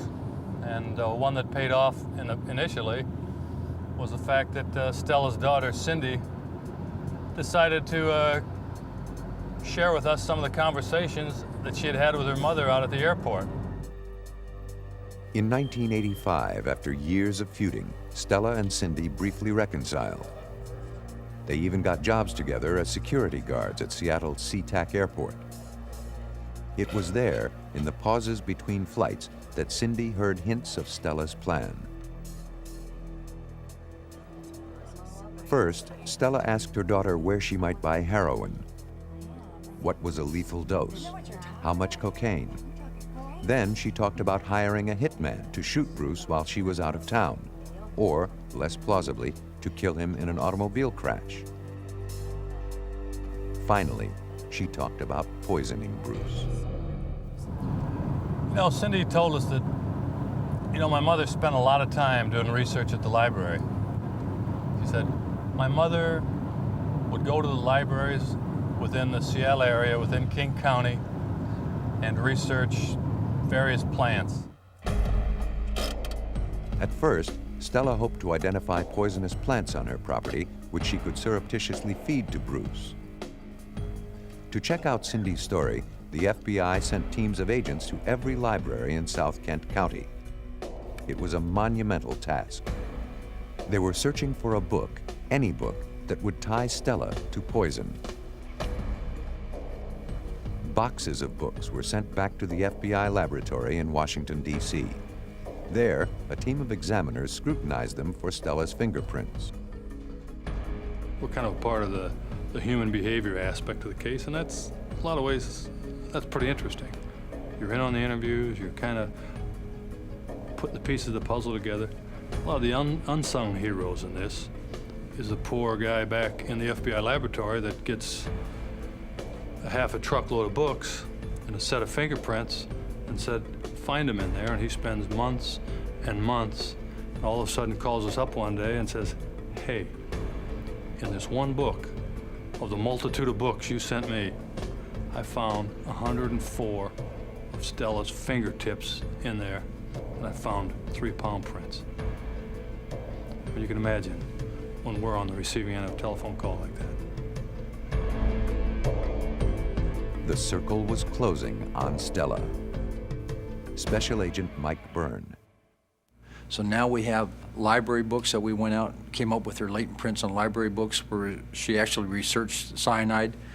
We had the insurance where she forged Bruce's signature, and now we had the algae destroy product that she actually purchased. On May 9, 1988, Stella Nickell was found guilty of murdering Bruce Nickell and Susan Snow. She was sentenced to life imprisonment without parole. She never buckled. When Jack had a chance to interview her, said, "You failed the polygraph examination," it was just a stone face. And she never buckled. Even to this day, she's never said anything. No one saw Stella poison Bruce. She never even met Susan Snow. Still, she refuses to face her guilt. Denial may be a characteristic of poisoners. According to John Trestrail, imagination is another. We also find that poisoners are very intelligent, certainly more so than the typical brute-like clubbing of an individual is a sophistication of the weapon's delivery. We find they're very artistic. By artistic, I don't mean they paint pretty pictures, but I mean that they can design almost something like a play. Investigators believe Joe Mealing adopted Stella Nickell's scenario when he read about her story in Reader's Digest. The case begins on February 2nd, 1991, in Tumwater, Washington, 50 miles southwest of Stella Nickell's home. One evening, as the Mealings are preparing for bed, Joe reminds his wife Jennifer to take a Sudafed. Jennifer's snoring disturbs him, he claims. She must be congested. Jennifer does not feel congested, but under Joe's continued pressure, she agrees. A week earlier, Joe had purchased some Sudafed capsules. But why Sudafed, which they have never used, and why capsules? After Stella Nickell, Jennifer is wary of using them.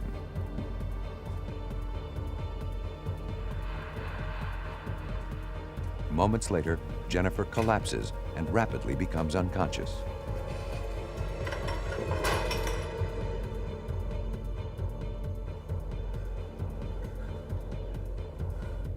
Special Agent Tom Turgeson was involved with the FBI investigation. What happens when someone is poisoned by sodium cyanide was perhaps best described by Joe Mealing himself when he called the 911 operator and described to the operator what was happening to his wife. My wife is going to some kind of convulsion. Second Avenue South? Yes, 1111, 2nd Avenue South, number 2. Has she ever had a seizure No, she's never had a problem before. Never. How old is she? She's 28. She called me from the other room, and her mouth is foaming. Take a deep breath. You need to be calm for your wife, okay? Yes, I'm calm. Okay. Does she use drugs or on any medication of any kind? She just took a Sudafed. It was fast, it was swift, and she was in agony. Rushed to the emergency room, Jennifer is in a coma. The staff struggles to save her life, treating Jennifer for diabetic ketoacidosis, elevated acid and blood sugar levels. In the midst of it all, Joe Mealing makes a curious suggestion to the physician in charge. Have you considered poison, cyanide in particular? Miraculously, Jennifer recovers. She tells the emergency room doctor that she had taken Sudafed at her husband's insistence. The doctor alerts the police and orders a cyanide test. Next day, his suspicions are confirmed. There is cyanide in Jennifer's blood. Without Joe Mealing's comments about cyanide, Jennifer Mealing's poisoning might have been overlooked, just as Bruce Nickell's poisoning initially was missed. But why don't toxicology laboratories routinely screen for cyanide? Washington State toxicologist Dr. Barry Logan. It's relatively uncommon to uncover an unsuspected poisoning. Usually if an investigation has been done properly by the investigator's office, by the coroner's office, we have information up front about what the circumstances are surrounding the death, so we know whether it's likely to be a poisoning or not. Dozens of compounds show up on routine drug screening tests. Cyanide does not. And there is a further complication. Prior tests for cyanide have taken a long time to do, and it's been difficult to generate the results in a way in which the information can be used effectively by the investigators. Before 1991, detecting cyanide involved a multi-step test which took at least a day to complete.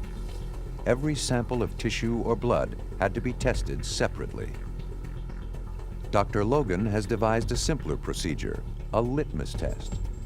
Chemicals are added to a sample generating hydrogen cyanide gas, if cyanide is present. At the same time, the litmus strip, paper impregnated with a complex of chemicals, is added to the tube. If hydrogen cyanide has been produced, the strip turns purple. The degree of coloration is a rough guide to how much cyanide the sample contains. The test that we currently use in this lab to screen for the presence of cyanide is very easy to do. We can do a large number of screens in a short period of time, which is a big advantage. Within days of Jennifer Mealing's near poisoning, Dr. Logan had the opportunity to try out his new tests. On February 11th and February 18th, there were 2 mysterious deaths. Both fell within Logan's jurisdiction. We conducted our full drug screen on the sample and found the presence of therapeutic levels of a compound called pseudoephedrine, which is the major component of Sudafed. That in itself wasn't particularly remarkable, but at the pathologist's request, we also did a test for cyanide. The cyanide test came back strongly positive, a level that indicated almost certainly the cause of death as being cyanide poisoning. On March 1st, a pattern finally emerged. 3 cyanide poisonings, 2 deaths. All 3 victims had taken Sudafed. Next day, Sudafed was withdrawn, and the FBI was called in. Before we've actually focused on Joe, because that's one of the things we look at are the victim families. But Joe made several comments that he is the primary suspect and that he's too smart to ever be caught, and he certainly wouldn't be caught by the FBI. But Joe Mealing underestimated the agent's tenacity and the FBI's resources. FBI agents carefully examined the backing of the Sudafed packages in the hopes of finding some evidence of tampering.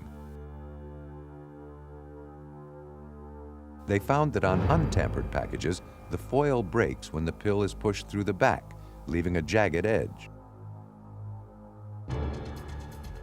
But on the tampered packages, the break in the foil was smooth. Mealing had removed the capsules with a razor, carefully slicing them from the package so he could replace them later. Throughout the investigation, we tried to learn about nearly every aspect of Joe Mealing's life. We tried to reconstruct everything that he did for a fairly extensive time period, geographically place him into the areas of the crime scenes, to find out what's making him tick, try to find the motive, how does he operate. We want to know everything about Joe Mealing. Joe and Jennifer married in 1986. From the beginning, they had quarreled, mostly about money. Jennifer took multiple jobs to make ends meet. Joe indulged his hobbies: photography, computer, and theatrical makeup. But in the days before her poisoning, Jennifer later admitted, Joe's normal behavior had changed. 5 days before her collapse, Joe bought the Sudafed capsules, which neither of them had used before. When Jennifer returned home, she found Joe polishing his gram scale. Why now? He had not used it in 18 months. Stranger still, Joe was wearing latex gloves. He never cleaned the kitchen. It wasn't his job. Finally, there was the matter of the insurance policy. Joe caught Jennifer on the way to work one day and asked her to sign what she thought was a small life insurance policy for only $30,000. He knew exactly what he was doing. He asked her to sign it. When she was in a hurry, on the way out the door, she signs, and now he has a total of $700,000 on her life. Catching poisoners is rarely quick or easy. Despite the forensic detective's arsenal of sophisticated scientific techniques, often the most important element of a successful investigation is sheer doggedness. The FBI Evidence Response Team begins by meticulously examining a crime scene. Agents don special clothing, not to protect themselves, but to safeguard the evidence. With today's ultra-sensitive techniques, a single drop of blood or saliva, a strand of hair or scraping of skin may seal the conviction of a criminal. Careful record keeping is vital. Where each item was found, when and by whom must be documented if the evidence is to stand up in court. FBI headquarters in Washington receives so many items of evidence for testing each day, it has been given its own zip code. Fingerprints still remain among the most important clues. The FBI has more than 200 million on file. There are dozens of ways to develop otherwise invisible prints, latent prints. One of the most effective is with the vapor of superglue, which adheres to the print and raises it to the surface. In the Sudafed poisoning case, Agent Turgeson and his colleagues fingerprinted every piece of evidence that might implicate Joe Mealing.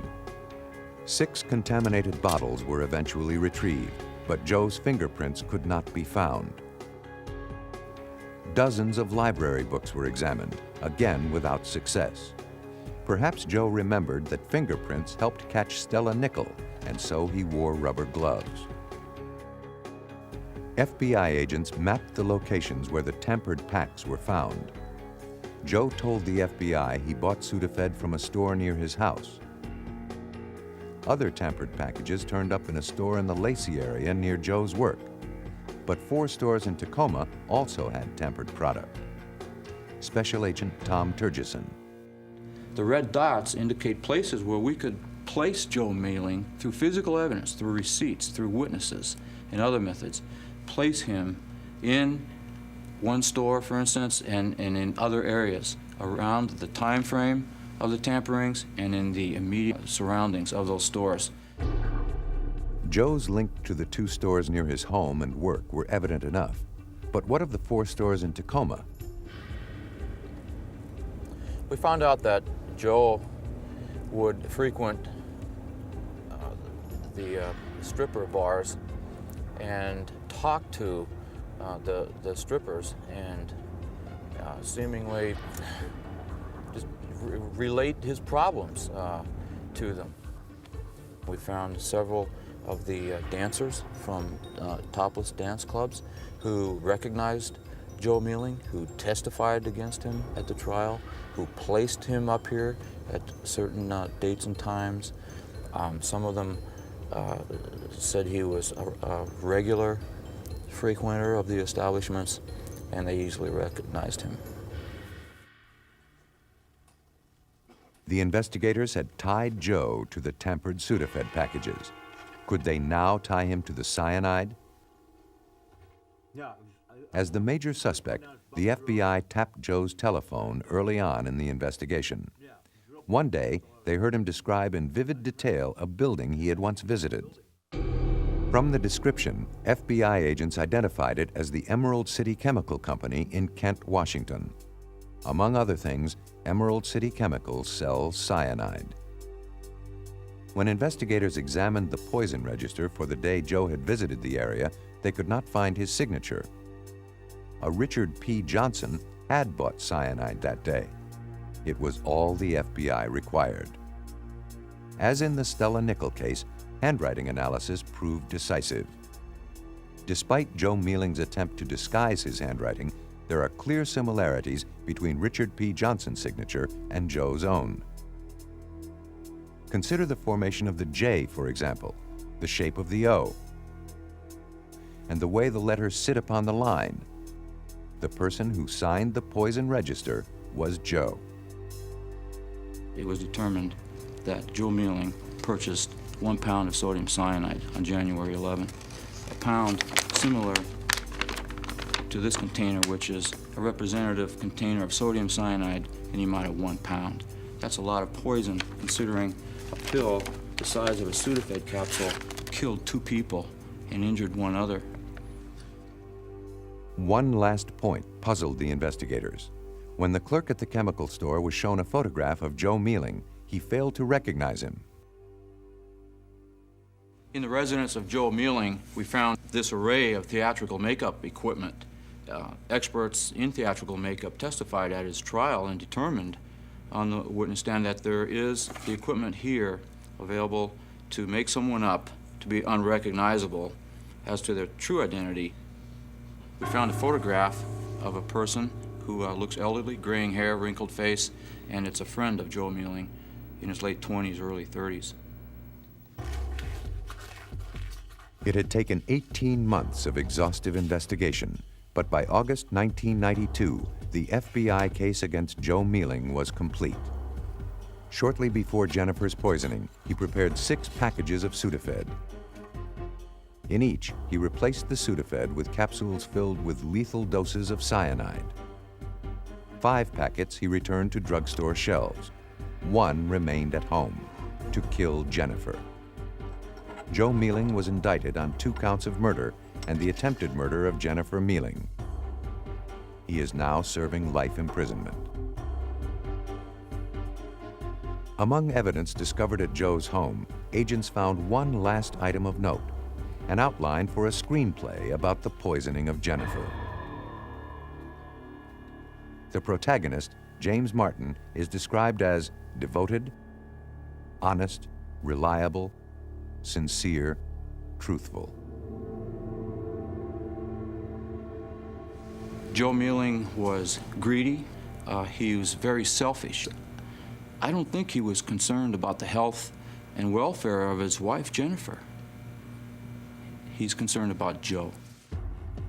Just as Stella Nickell learned from the Tylenol poisonings and Joe Mealing learned from Stella Nickell's mistakes, so too investigators learn to prevent and detect such murders.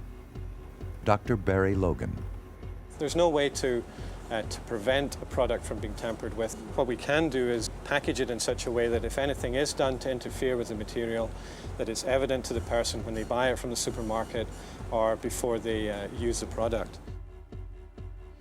What's important for the conviction of a poisoner are 4 things I call the conviction pyramid. Number 1, we have to have the victim. Then number 2, we have to have the poisoner. And then we have to have the poison and the intent. And all these things have to be linked together. Poison to victim, poison to offender, offender to victim, and then finally the intent. Was the intent really to kill that victim? Once you get those 4 things locked on, then you have the potential for a conviction. Each year, forensic science provides investigators with powerful new tools. How many poisoners still elude detection? We don't know. Perhaps more than we would like to admit. Who is winning the battle? In the end, no one. The fight goes on.